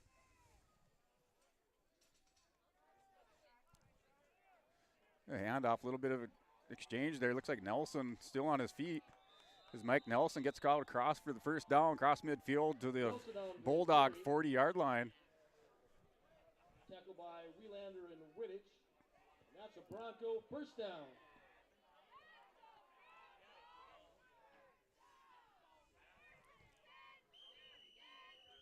Nelson with the 9-yard carry for Lisbon. Well, Lisbon on this opening drive of the second half started in good field position across the 35 to about the 37-yard line, where they started this drive, moving the ball on the ground, using this wishbone now in the I formation. McDaniel leading the way. It's a counter here with the and also a flag, so just our second penalty of the game. So it's been a fairly clean game between these two teams, just the second penalty of the game. So umpire throws some laundry on the field to see what the call is. Looks like it's holding against the Broncos.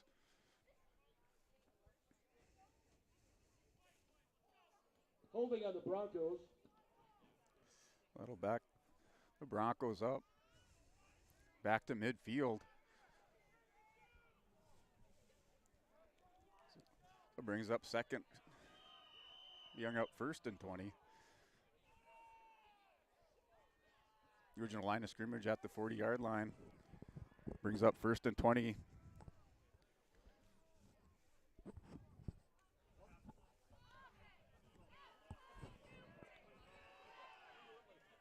So Olson under center. At I formation. This Fem just split here to the near side. His handoff. It's like to Nelson. Nelson wrapped up and dropped for no gain.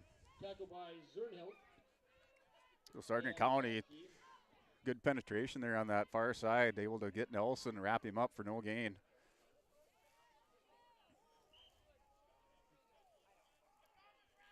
Right now, Nelson have him right around 14, unofficially 14 carries for the game.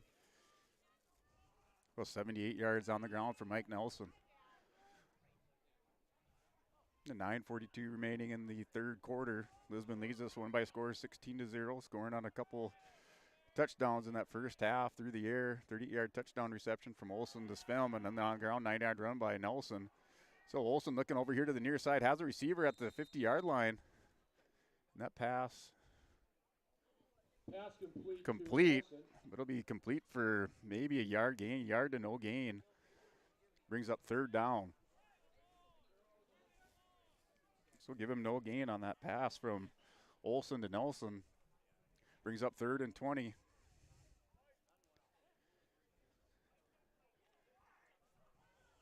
I don't know, I think the temperature just dropped 10 degrees out here on the field. I'm feeling that cold a little bit more out here.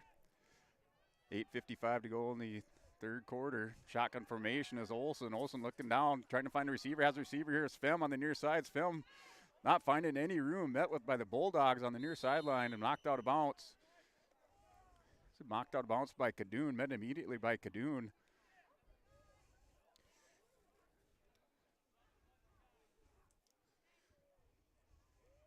So Colton Cadoon on the coverage, outside linebacker for Sargent County.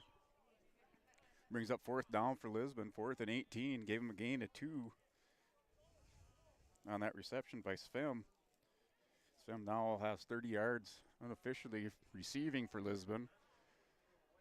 Lisbon in the punt formation.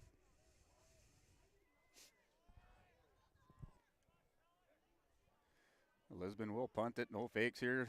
Going after to the Bulldogs. That punt is away from the receiver. Takes a Lisbon bounce to the 25, 24-yard line where Sargent County will take over. So we'll go ahead and step away for a 30-second timeout and pay some bills. Here it's way more hands-on. The college has better equipment than the shop I'm at now. Like you name it, they got it. You get to use your tools and your hands a lot more. My name is Sean and I'm here for my future. First week of college, I can't tell you how many friends I've made. It's a family, you know what I mean? Like every time I go to a meeting, like everyone knows my name. They're always kind to me. I love it. I can't explain how much I love it here. My name is Junior and I'm here for my future.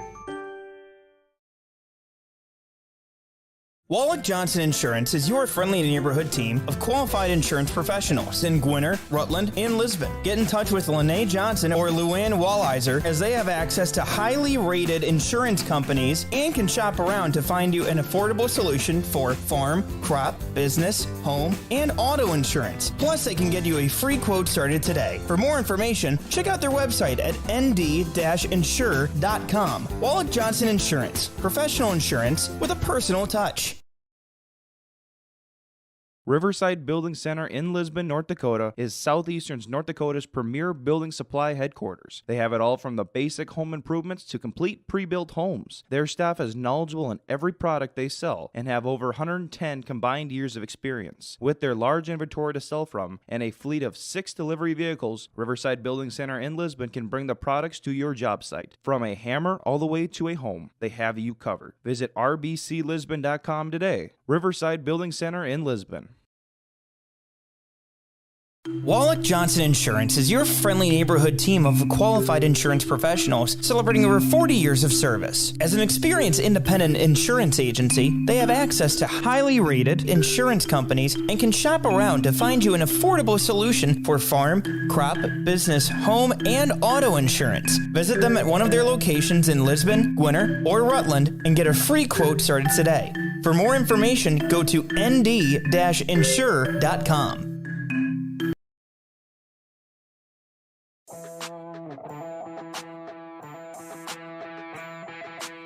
The Lisbon Bronco Athletic Boosters is a group of parents, coaches, and community members whose mission is to enrich the Lisbon High School athletic community by providing financial support for Lisbon High School athletic programs and events.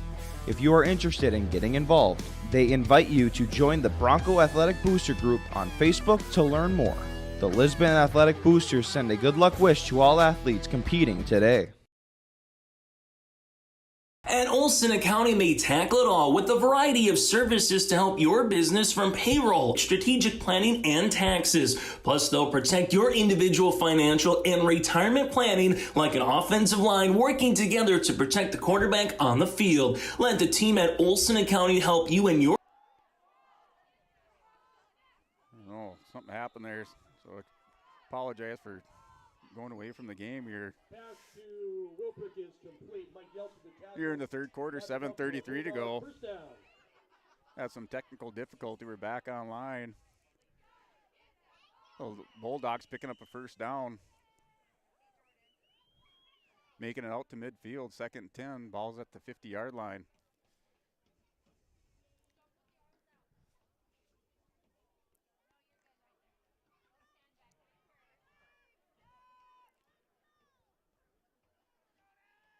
So hoisted, brings it back up. Well, now it's Christensen and Martinson in the backfield in this wildcat formation, brings it Hansen in motion.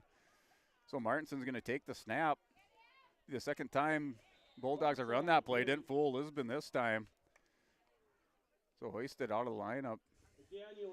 Direct snap to Martinson. Martinson looking for some room on the near side, not able to find anything. Maybe gave him a yard. Give him a yard gain on that just because of his leaning that 6'4" body forward, picks up a yard for Sargent County.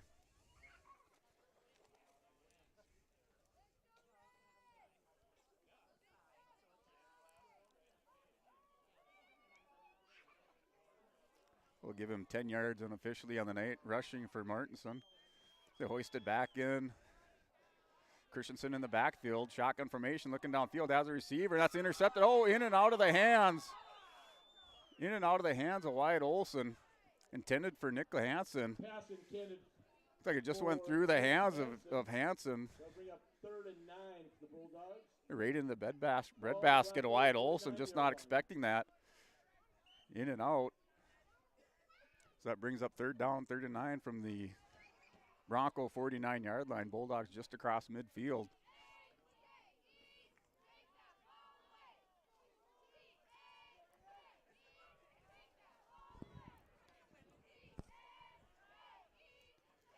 The hoisted shotgun formation has a receiver. A little screen here to the near side and wrapped up immediately by Atchison. Defensive end there coming through making a play.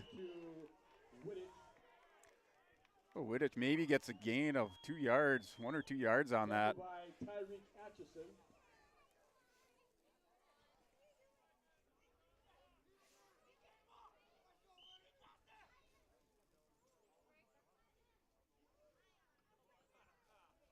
So Wittich with the reception. They gave him 2 yards for Wittich.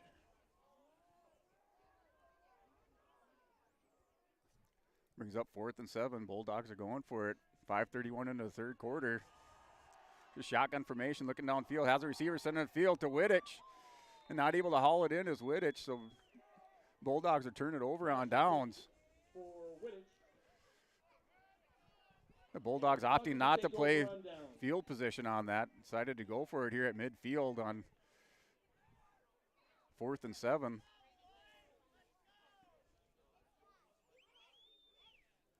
They'll turn it over on downs. Lisbon takes over at their own 47-yard line. So 1st and 10 for the Broncos at their own 47-yard line. Another defensive battle here between the Bulldogs and the Broncos in this opening half. Now Opp takes a handoff here across the midfield to almost the 40-yard line. Drove out of bounds at the 40-yard line. They'll give him a gain of 12 yards for Cam Opp. That's enough for a Bronco 1st down. So Opp with the run out of that wishbone formation. Picks up 12 yards in a 1st down for Lisbon.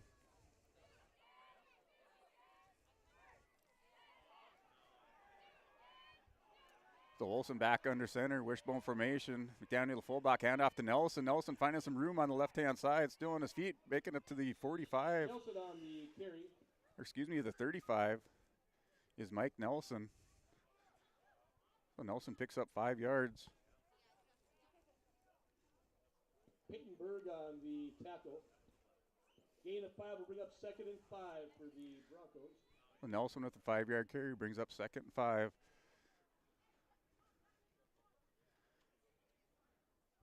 Lisbon continuing to use their ground game. Just running it up the gut now on the Sargent County Bulldogs out of this wishbone formation.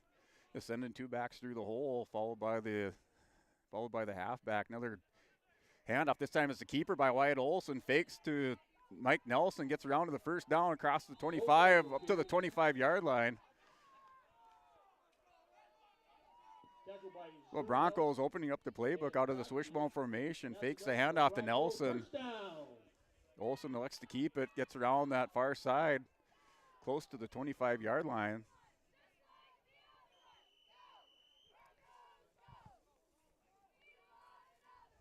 Well, 1st down for Lisbon, driving down at their Bulldog 27-yard line.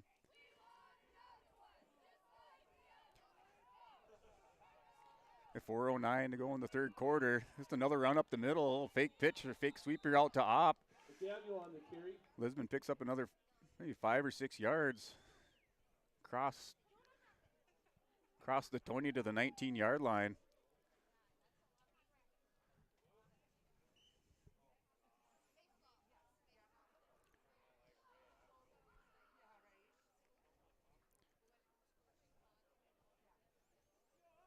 Giving gain of 7 yards, so 2nd and 3.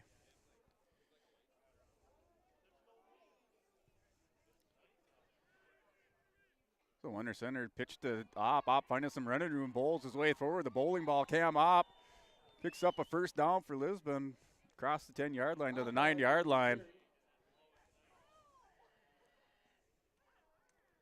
That'll bring up 1st and goal now for Lisbon. Ball's at the 9-yard line.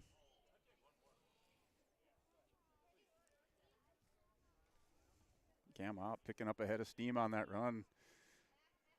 Made initial contact and got another 3 yards after the initial contact. Picking up the 1st down for Lisbon. 1st and goal. Olsen under center. A handoff to the fullback now. McDaniel falls forward across the 5-yard line to about the 4-yard line.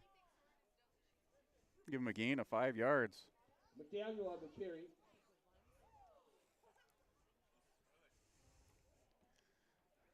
The wishbone formation right now. Lisbon opening up the playbook, keeping the Bulldogs guessing on where it's going to go. You get the option to 4 different backs there. Have the option to run that between the quarterback. And going with the heavy package now. They have Grant Lyons in at fullback. The ball is given to Lyons. Lyons bowling his way forward across the goal line. Is Grant Lyons for the touchdown. Grant Lyons sending in the refrigerator. Grant Lyons bowls his way forward 5 yards for the touchdown. So at the 2:30 mark in the 3rd quarter, Grant Lyons goes in at fullback and scores a touchdown for Lisbon, 5-yard touchdown run.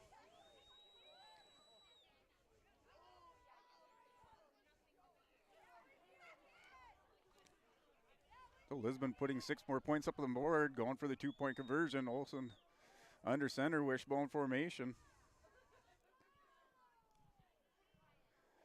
That handoff to Nelson. Nelson still on his feet, pushed back. Denied the 2-point conversion is Nelson. So Lisbon will go up in this one by a score of 22-0 at the 2:30 mark, or 2:30 remaining in the third quarter. We'll go ahead and step away for another 30-second timeout. By visiting colsoncpa.com or call 701-683-2700. Olsen Accounting of Lisbon.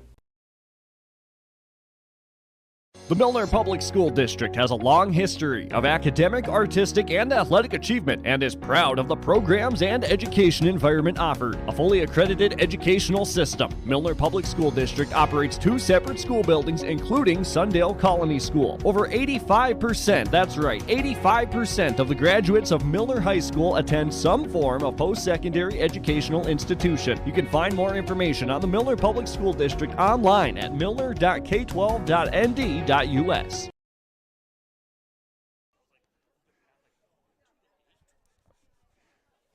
All right, back here at Bronco Field, 2:30 to go in the 3rd quarter. Lisbon scores on a 5-yard touchdown or a 5-yard run by Grant Lyons. 2-point conversion is no good. Lisbon now up 22-0.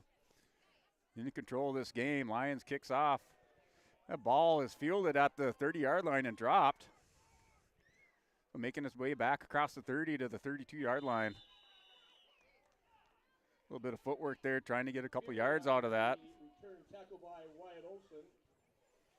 So Sargent County takes over at their own 32-yard line. 2:24 remaining in the 3rd quarter.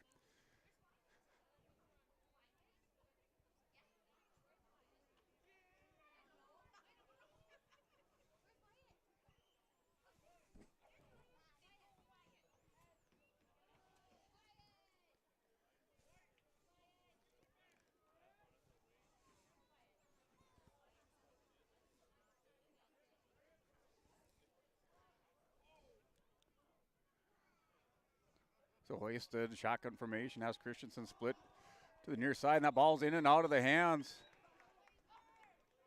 of Martinson. Pass to Martinson is incomplete. It just seems like that ball is just a little slippery tonight with these weather conditions, just the temperature dropping down, making that ball slippery. Receivers having a hard time to find the handle on it.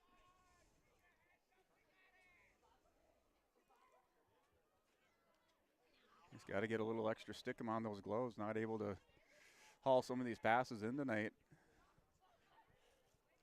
At 2:20 to go in 3rd quarter, clock is stopped. 2nd and 10 for Sargent County at the 32-yard line. Shotgun formation, Christensen behind Hoisted.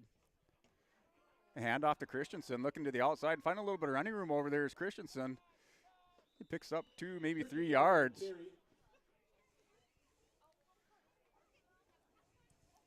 Give Christensen a 2-yard gain, brings up 3rd and 8.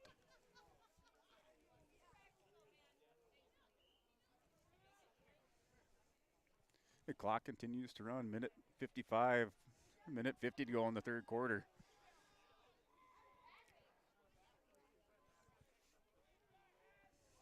Yeah, hoisted shotgun has Christensen split out to the far side. He hits the snap, has a receiver here in the middle of the field. A good defense by Lisbon. Looked like Levi Svem on the defense, deflected. That was intended for the tight end, Josh Wittich. Wittich not able to haul that one in. Svem, good coverage on it. They'll bring up a 4th and 7 for the Bulldogs. Well, Lisbon secondary able to hold it together tonight. Like I said, opting to go with that 3-man front, bringing in that extra defensive back to help them out. And to shore up that secondary after it's been depleted by injuries this year. That brings up a 4th and 7 for Sargent County. Minute 36 clock is stopped in the third quarter. Lisbon leads this one by a score of 22-0. The ball is away, fielded by Svem, letting it bounce now. Just not able to field it on that one hopper there to Levi Svem. Ball just kind of died. And that'll be a change in possession, so we'll go ahead and break away, pay some bills with another 30-second timeout. Booster Club, an organization that is rooted in their support of the activities within the Milner Public School District and the City of Milner. They pride themselves on their community involvement in local donations to area projects and sponsorships to help make their community a pleasant place to reside. If you have any questions or are interested in becoming a Booster Club member, you can check out the Bison Booster Club on Facebook or talk with any of the existing members. The Bison Booster Club, helping make their community a better. They're back here at Bronco Field. Cam Opp out across the 40, out across midfield to maybe the 49-yard line. So handoff to Cam Opp here after that punt by Sargent County.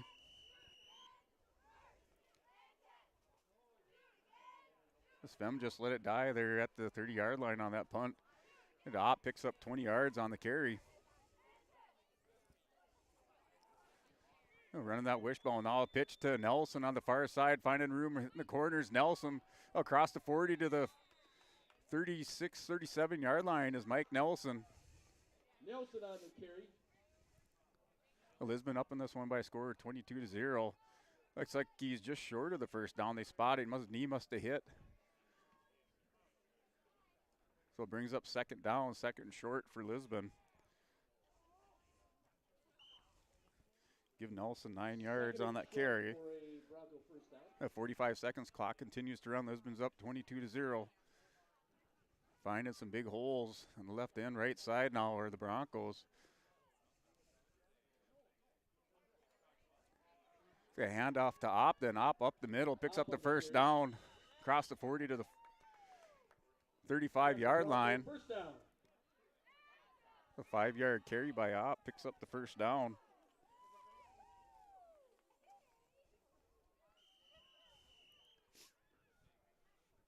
The clock is continue to run, 20 seconds remaining in the third quarter.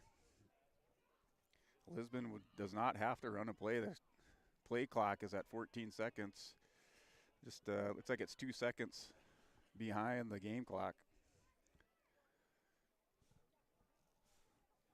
So that'll bring us down. Lisbon leads this one by a score of 22-0. And we'll go ahead and pay a few bills and come back with the fourth quarter of this game between the Lisbon Broncos and the Sargent County Bulldogs. Honesty, loyalty, integrity.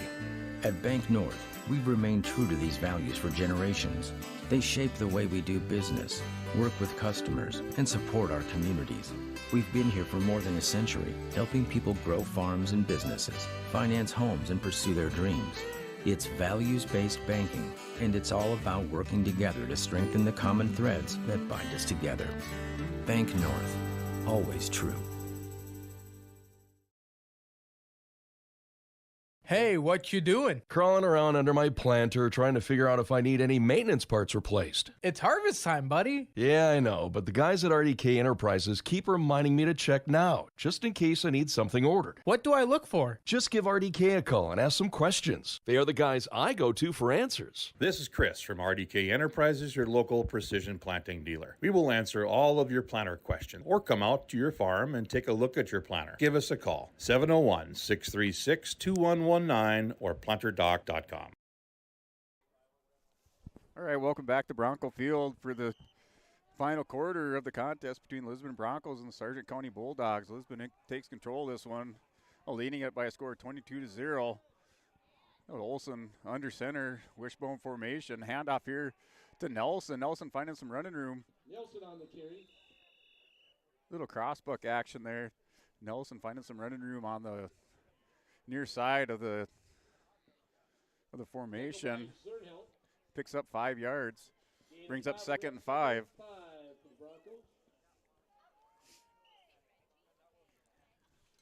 So 5-yard run by Nelson. Lisbon opting, at least for this game, to go to the ground and just pound it left and right side of the line and up the middle. Very conservative through the air tonight for the Broncos. Now running back to the I formation is Opp. Sends a man in motion, Svem, under center, Wyatt Olson. This Svem sits up right on the far side. Hand off to Opp. Opp still bowling his way forward. Picking a big head of steam and bowling forward is Cam Opp. Opp on the carry, and that's enough for a Bronco first down. Picks up 5 yards on the carry. It's Lisbon moving the ball downfield. Picking up another first down, 5-yard run by Cam Opp.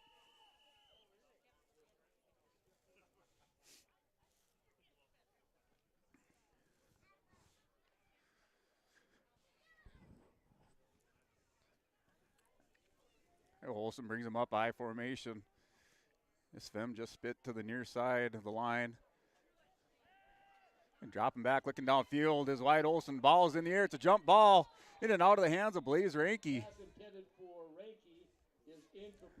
Olson put it up the corner of the end zone. Jump ball between Blaze Ranke and the defender. Ranke gets up, gets a couple of hands on it, just not able to haul it in. Like I said, that ball tonight, it's a little bit slicker. Not able to get any grip on it tonight. Receivers having a tough time catching it and hauling it in. 10:37 to go in the fourth quarter.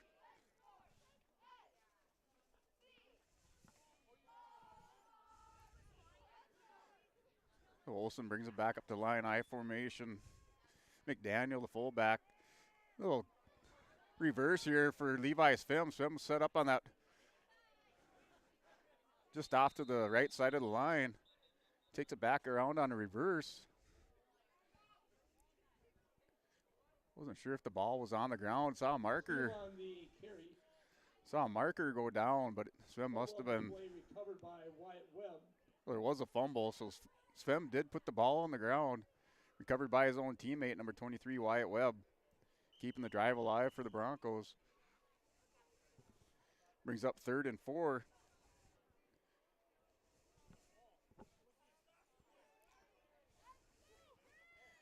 Well, Svem does get some positive yards out of that carry.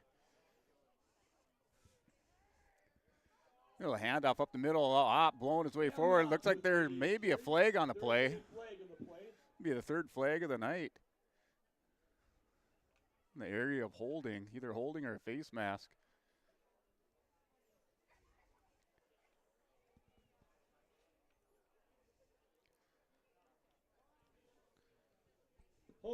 So it is a holding on the Broncos. Yeah, I'm finding a nice hole on that left side of the line, but Lisbon flagged for holding. Drops him back 10 yards.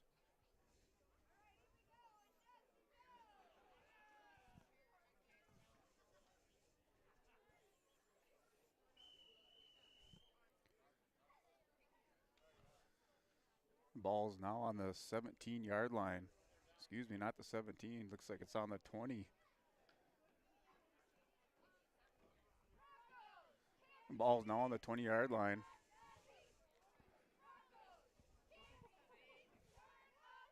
Lisbon flagged for holding. A handoff to Opp. Opp on the right side of the line, finding a big hole. Opp still on his feet. Initial contact. Opp was able to readjust and surge ahead for another 5 yards. So Cam Opp takes it across the 10 to the 6-yard line.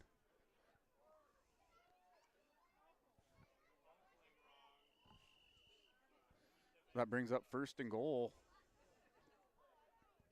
It's now first and goal for Lisbon from the Bulldog 5-yard line.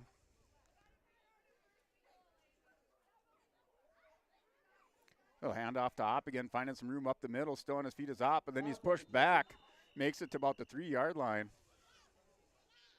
Tackle by Martinson. So give Opp 3 yards on that carry. Give him a yard. So 2nd and 4 for Lisbon. 8:56, 8:55 to go in the 4th quarter. The 2nd and goal, ball is on the 4-yard line.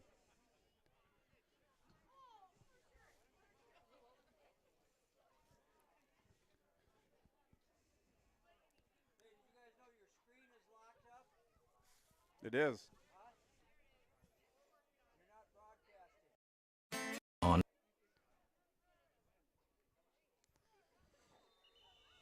Nelson on the carry.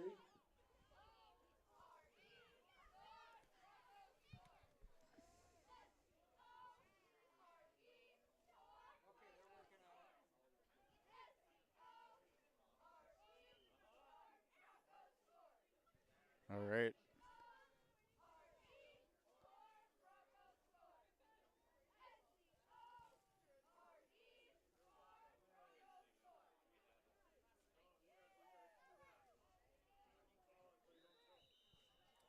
Touchdown Broncos. Cam Opp with the 2-yard touchdown run.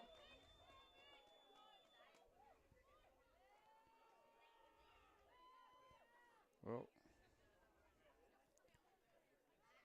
All right. Well, looks like we're broadcasting. We had somebody say it wasn't coming through, but their computer might be locked up because we're back here live. Everything looks good. On our end, 7:51 to go in the 4th quarter. Lisbon's up by a score of 28-0 now. The Broncos running in from 5 yards out. So Cam Opp with the 2-point conversion. That's good. Now Lisbon's up by a score of 30-0. So Lisbon up in this one by a score of 30-0, 7:51 mark. Broncos scored from 5 yards out, and also the 2-point conversion. So we'll go ahead and break away for another 30-second time. integrity. At Bank North, we've remained true to these values for generations. They shape the way we do business, work with customers, and support our communities. We've been here for more than a century, helping people grow farms and businesses, finance homes, and pursue their dreams. It's values-based banking, and it's all about working together to strengthen the common threads that bind us together. Bank North, always true. All right, back here at Bronco Field. Lisbon leads this one by a score of 30-0. Opp takes it in from 5 yards out. Makes a score 28-0, runs into 2-point conversion, now 30-0.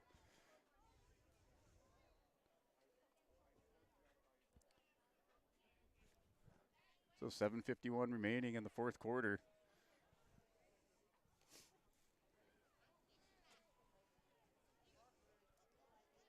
Opp starting to pile up the yards for the Broncos. Lisbon taking control this one in the second half.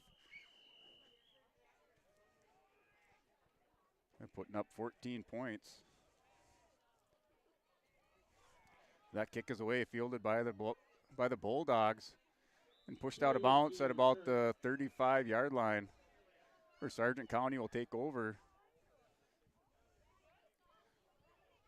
So Sargent County takes over here in the 4th quarter at 7:43 to go. Still scoreless on the night. Wild first half between the Bulldogs and the Broncos. Had 5 turnovers. Lisbon with 2 turnovers, interception and a fumble. And Bulldogs with 3 fumble and 2 interceptions on the night. Lisbon leading the turnover battle, +1 over the Bulldogs.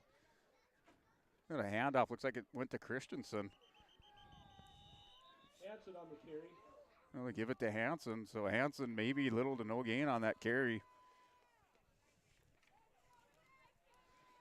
I forgot to start the clock on that play.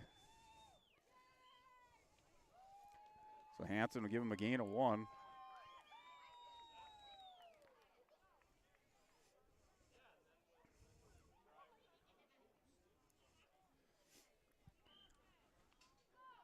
So Hanson with the gain of 1 for the Bulldogs on first down, brings up 2nd and 9. The 2nd and 9, fumble, ball is on the ground, falling on it. Looks like Wyatt Olson is over there. Bulldog also on the ground, wrestling over it.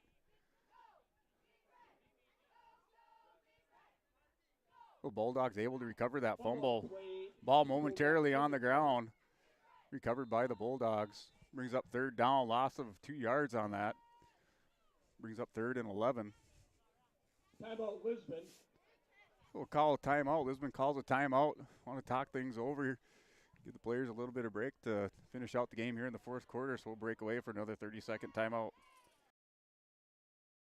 The Milner Public School District has a long history of academic, artistic, and athletic achievement and is proud of the programs and education environment offered. A fully accredited educational system, Milner Public School District operates 2 separate school buildings, including Sundale Colony School. Over 85%, that's right, 85% of the graduates of Milner High School attend some form of post-secondary educational institution. You can find more information on the Milner Public School District online at milner.k12.nd.us.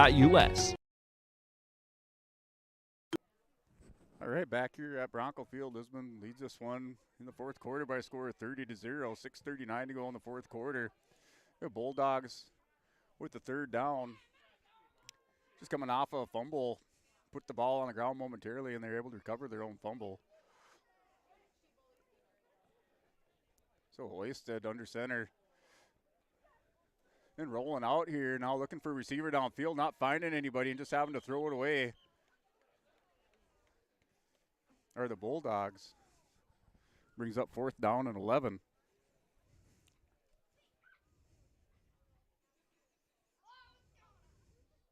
Pass to Berg is incomplete. So brings up 4th and 11 from their own 32-yard line.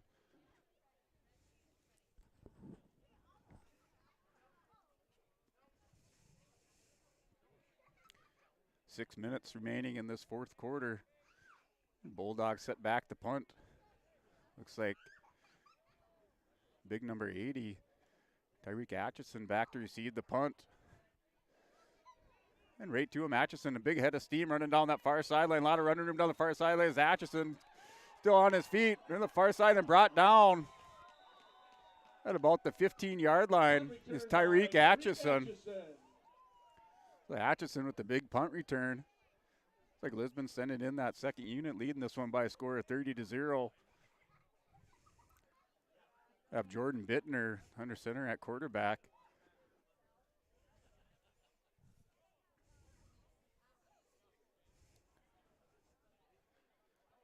It's like both teams now bringing in their reserves. North Sargent County seeing the game to Lisbon. Lisbon up 30-0, 5:37 to go in this 4th quarter. Just coming off that wild first half, Lisbon took the lead into halftime by a score of 16-0, 5 turnovers in that first quarter, or excuse me, in that first half of play. Well, Bittner under center. He looks to keep it. Bittner elects to keep it and tries to sneak around the near side. Brought down by Hoisted for a loss of 2 yards, 3 yards. Bring up 2nd and 13. The Broncos can still get a touchdown, or excuse me, get a first down. Ball's on the 16-yard line, 2nd and 13.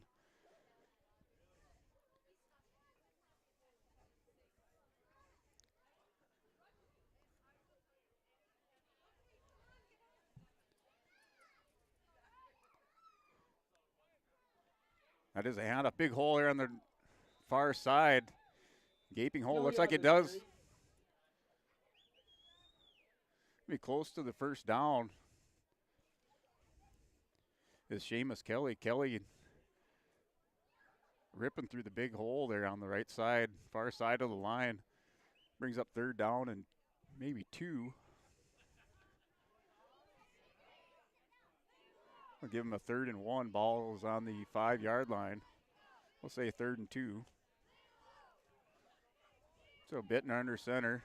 Oh, hand off to Kelly. Kelly finding some running room on the right side and across the goal line is Seamus Kelly for another touchdown. For Seamus Kelly for the Lisbon Broncos. Running it in from 5 yards out. 5-yard touchdown run.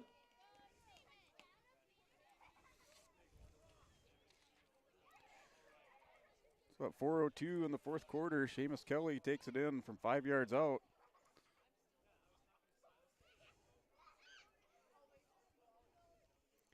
Lisbon going for the 2-point conversion. I'd just like to see him set up here with the second team and kick an extra point. Bittner hands it off here. Looks like it went to Lyons. No, maybe to Anderson. It's like Noah Anderson on 2-point conversion. No good. Oh, maybe. Oh. Lyons with the Oh, Eli Lyons. So it went to the fullback, Eli Lyons. Anderson also in that area.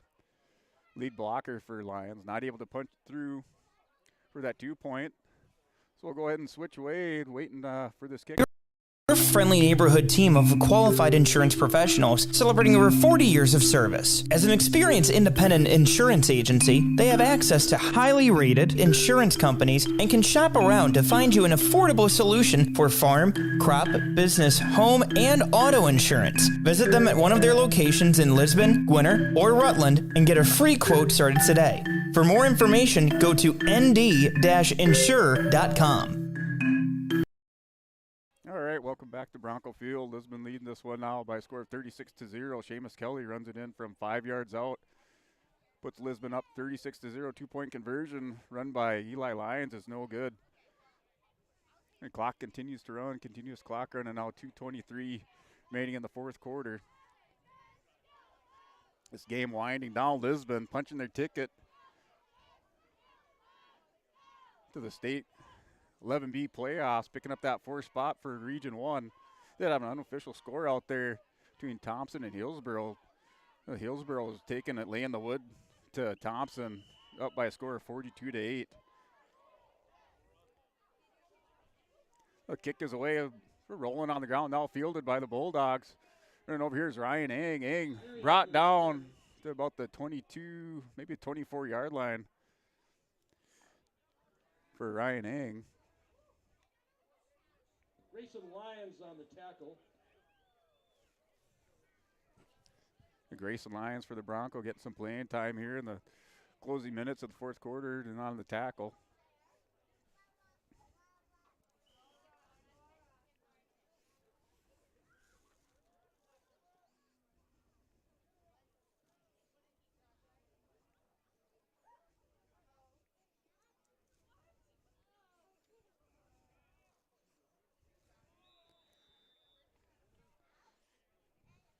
The clock continues to tick down in the fourth quarter. Eng on the carry. Eng on the carry coming in at halfback for Sargent County. It picks up maybe 3 yards on that for Ryan Eng. Give him 2 yards, so 2nd and 8 for Eng. The clock continued to run. Now a minute 10 to go in the fourth quarter.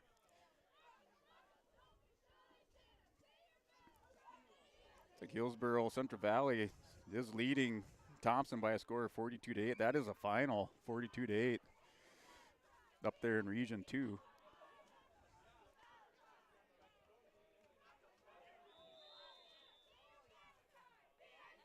Fury on the carry. Drew Anderson. So Fury gets the carry, their direct snap to Fury. They're picking up maybe a yard for Fury on that. Brings up a 3rd and 6, so give him 2 yards, so 3rd and 6 for number 10, Fury.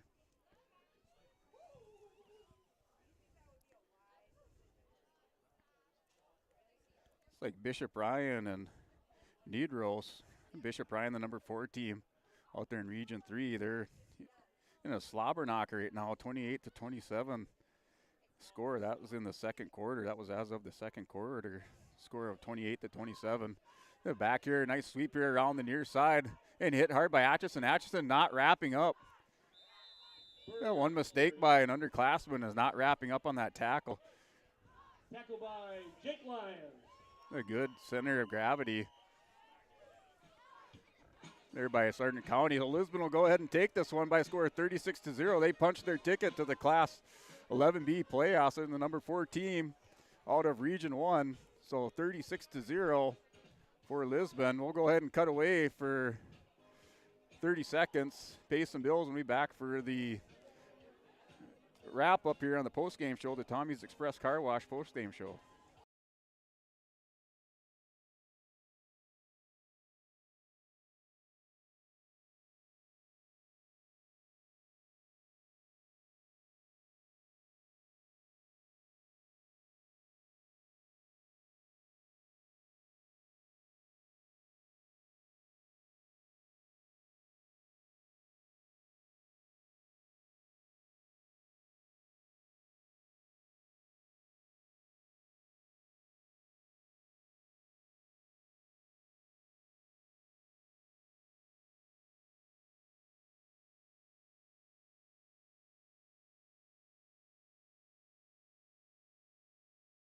In Hope, North Dakota, we aren't just a town, we're a community, one that you can be proud of, where you and your family can grow. With available jobs, affordable housing, a local golf course and pool, the Sportsman Club, and great educational opportunities, there hasn't been a better time to join the Hope community, ideally located between Fargo, Grand Forks, and Jamestown. For more information, go to www.hopend.com. Live, work, and play in Hope, North Dakota. If you want help from a firm that has integrity and respect, strives for excellence, and is interested in the betterment of the community, look no farther than Onstead Twitchell Attorneys. Our team of attorneys has dedicated and talented professionals who are committed to improving the lives of their clients and providing custom legal solutions with integrity and excellence. We have offices in West Fargo, Hillsboro, Natick, Page, and Castleton. Or view our website, www.onsteadlaw.com. Abuse can affect anyone, and each person's experience is different. Abuse is about power and control, and it is not always black and blue. A loving relationship should not be threatening, accusing, isolating, or include violence of any kind. The Abuse Resource Network provides services to start living the life you deserve. For more information, visit abuseresourcenetwork.org. My name is Jared, born and raised in Minnesota, and I'm a project director at Enbridge. Enbridge is more than a pipeline company. It's a company participating in renewable energy projects in Minnesota and abroad, and I'm really proud to be working here. We believe a cleaner energy future is achievable. For over 20 years, we've been early adopters of renewable energy, and we're proudly committed to net zero emissions by 2050. To hear more from Jared, visit enbridge.com/Jared. That's JERRID. All right, welcome back to Bronco Field, where Lisbon Broncos pick up a victory tonight by a score of 36-0 over the Sargent County Bulldogs. Just looking at our scoring, Lisbon's able to strike first in the first quarter at the 2:06 mark. Levi's Film hauls in a pass from Wyatt Olson from 38 yards out. Setting up the first score, Lisbon goes up by a score of 6-0. 2-point conversion run by Opp is good. Lisbon leads that one in the first quarter by a score of 8-0. Second quarter, Lisbon strikes again at the minute 37 mark on a 9-yard run by Mike Nelson. Puts Lisbon up by a score of 14-0. 2-yard run, 2-point conversion by Nelson is also good. Lisbon leads this one going into halftime by a score of 16-0. In the third quarter, Lisbon strikes again at the 2:30 mark with the 5-yard run by Grant Lyons. Lyons comes in the heavy package in the fullback position, big number 75, and runs it in from 5 yards out, 2:30 mark, putting 6 more points on the score for Lisbon. Lisbon goes up by a score of 22-0. 2-point conversion is no good. At the 7:51 mark in the fourth quarter, Cam Opp scores from 5 yards out. Lisbon goes up 28-0. Then Opp from 2 yards out scores a 2-point conversion, puts Lisbon up by a score of 30-0, and then rounding out the scoring for the night at the 4:02 mark is a 5-yard run by Seamus Kelly. So Kelly puts 6 points on the board for Lisbon. The final 6 points, Lisbon goes up by a score of 36-0. The Sargent County Bulldogs not able to get into the end zone tonight. There's a real back and forth contest there in that first half of play, 5 turnovers. Sargent County turned it over 3 times on a fumble and 2 interceptions. Lisbon turned it over twice on an interception and a fumble. Now looking at some of the stats for the Lisbon Broncos, passing in the air, Lisbon very conservative today, or in tonight's game, going through the air. Wyatt Olson unofficially has 48 yards through the air. On the ground, rushing, Mike Nelson unofficially have him at 97 yards. He could be up over the 100-yard mark. That's just unofficial numbers. Right now, have him at 97 yards. Number 11, Wyatt Olson on the ground, 24 yards, called his number a few times. And not having the, the high stat game that he's had the past couple games for the Broncos, picking up 24 yards tonight on the ground and 48 through the air. A big teamy effort there by the backfield for the Broncos with their running back combination and the wishbone formation. Cam Opp, number 28 on the ground, picks up 89 yards unofficially, and that was followed up by the big fullback, Griffin McDaniel, picking up 10 yards on the ground. Receiving side of it, Levi Sfem for a total of 40 yards. Receiving, Mike Nelson with 28 and Ranke with 2 yards. Sfem hauling in that touchdown pass, 38-yard touchdown pass, getting Lisbon on the scoreboard early in the first half at the 2:06 mark of the first quarter. Big reception for Levi Sfem. They're going over the Sargent County Bulldogs, not able to get much going in that second half of play. Just going over there, really the first half, finding some success in the air and also on the ground. But this second half, Lisbon Broncos coming up big on defense, able to shut down the air attack and the ground game, the Sargent County Bulldogs, and that was key for the Bronco victory tonight, as far as being able to stop Sargent County through the air, running that 3-man front, and bringing in that extra cornerback or the extra backer on the defense to help out with pass coverage. A key point in the game, or a critical point for the Lisbon Broncos here, picking up this victory, walking away by a score of 36-0. So this is your Tommy's Express Car Wash post-game show. Love your ride at Tommy's Express Car Wash. Sign up in the app on Google Play or the App Store for your first month of unlimited washing. And make Tommy's Express Car Wash part of your clean routine. Tommy's Express Car Wash with 2 locations in Fargo and 2 in Moorhead. They've got the tools and the expertise to keep your car clean inside and out. So we'll go ahead and break away, take a couple words from our sponsors, pay some bills. We'll be back to talk about our Enbridge Energy Player of the Game and our RDK Enterprise Feature Precision Player of the Game.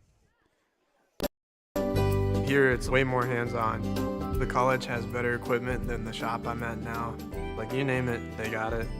You get to use your tools and your hands a lot more. My name is Sean, and I'm here for my future. First week of college, I can't tell you how many friends I've made. It's a family, you know what I mean? Like, every time I go to a meeting, like, everyone knows my name. They're always kind to me. I love it. I can't explain how much I love it here. My name is Junior, and I'm here for my future. Wallach Johnson Insurance is your friendly neighborhood team of qualified insurance professionals in Gwinner, Rutland, and Lisbon. Get in touch with Lene Johnson or Luann Walliser, as they have access to highly rated insurance companies and can shop around to find you an affordable solution for farm, crop, business, home, and auto insurance. Plus, they can get you a free quote started today. For more information, check out their website at nd-insure.com. Wallach Johnson Insurance, professional insurance with a personal touch. Hey, welcome back to Bronco Field. A recap in the game tonight with the Tommy's Express Car Wash post-game show. They go into our Enbridge Energy Player of the Game. And that Enbridge Energy Player of the Game will go to Mike Nelson. Nelson unofficially picking up 97 yards on the ground. Also running in a touchdown in that third quarter. and picking up a 2-point conversion for Mike Nelson. So Mike Nelson is your Enbridge Energy Player of the Game. Enbridge Energy, energy for life. Learn more at enbridge.com for career opportunities. And our RDK Enterprises feature Player of the Game. That goes to Grant Lyons. Lyons coming in the third quarter, 2:30 mark of the third quarter. Grant Lyons running it in from 5 yards out. Big interior lineman coming into that heavy package. Able to put one in the end zone, picking up 6 points for the Broncos. So congratulations to Grant Lyons on your RDK Enterprises Player of the Game. Wish you a safe harvest and thank you for your business. Go online to planner.com for more information on RDK Enterprises. So that wraps up our Enbridge and RDK Enterprises Player of the Game. We'll go ahead and step away for another 30 seconds. Look at some of the area scores in and around Region 1 and across the state. And wrap it up here from Bronco Field. Riverside Building Center in Lisbon, North Dakota is Southeastern North Dakota's premier building supply headquarters. They have it all from the basic home improvements to complete pre-built homes. Their staff is knowledgeable in every product they sell and have over 110 combined years of experience. With their large inventory to sell from and a fleet of 6 delivery vehicles, Riverside Building Center in Lisbon can bring the products to your job site. From a hammer all the way to a home, they have you covered. Visit rbclisbon.com today. Riverside Building Center in Lisbon.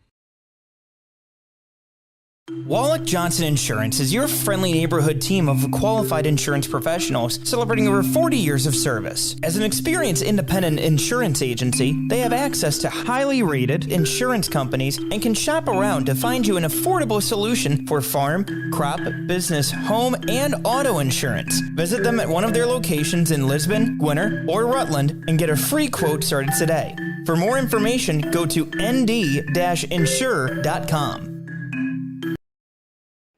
All right, welcome back to Bronco Field. Wrapping it up here with their Tommy's Express post-game show. We're looking at some of the area scores or some of the games from around the state. They're going back to that Thompson and the Hillsboro game. Hillsboro wins this one by a score of 42-8. Big game up there in Region 2 to determine some of the seeding, and Hillsboro Central Valley taking that number 1 spot, winning that one by a score of 42-8 over Thompson. Another game across in the state with some playoff implications was Beulah in Bowman County. That one, Bowman County comes out on top of that one by a score of 14-6. So Bowman County defeats Beulah by a score of 14-6. And Bishop Ryan in a game out in the west right now in the third quarter. That one's 35-27. Bishop Ryan, that was kind of a shootout there. Bishop Ryan was leading that one 28-27 at halftime. They're up now by a score of 35-27. Another Region 1 game. This was at halftime. Linton H&B was up on Oak Grove Lutheran by a score of 20-0. And Kindred playing Ellendale Edgy Column up in Kindred. That one is a final. Kindred wins that one by a score of 42-0. So Kindred over Ellendale Edgy Column by a score of 42-0 in Region 1. Trying to find some more scores throughout the state, keep you updated here. Velva defeats Ray Powers Lake by a score of 44-8. That one's in the third quarter. So Velva up on Ray Powers Lake by a score of 44-8.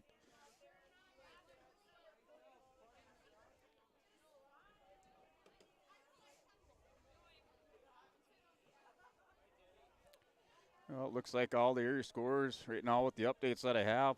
Looking at that Region 1, that state poll, Kindred is the number 1 team this week with Velva number 2 at 8-0. Hillsboro Central Valley 7-1, Beulah 7-1, Dickinson Trinity rounded out the top 5 at 7-1. Others receiving votes were Oaks at 7-1, Thompson 7-1, and Bottineau at 7-1. 9B playoff games. Those games start tomorrow, the first round of playoffs for 9B. They'll start at 12 o'clock, first game, Richland taking on Maple River. Then a couple other area games at 1 p.m. Hatton Northwoods at Winemere Lidgewood. And at 2 p.m. Henninger Scranton travels to South Border for a 2 p.m. showdown with the South Border Mustangs in that first round of playoffs in 9B. We'll wrap it up here from Bronco Field. Lisbon wins this one by a score of 36-0, punches their ticket to the first round of the 11B playoffs as the number 4 team out of Region 1. So on behalf of your live event, I am Brent Dick and signing off for the night.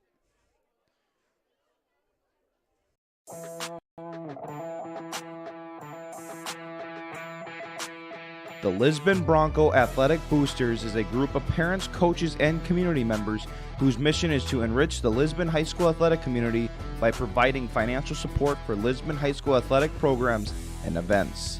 If you are interested in getting involved, they invite you to join the Bronco Athletic Booster Group on Facebook to learn more. The Lisbon Athletic Boosters send a good luck wish to all athletes competing today.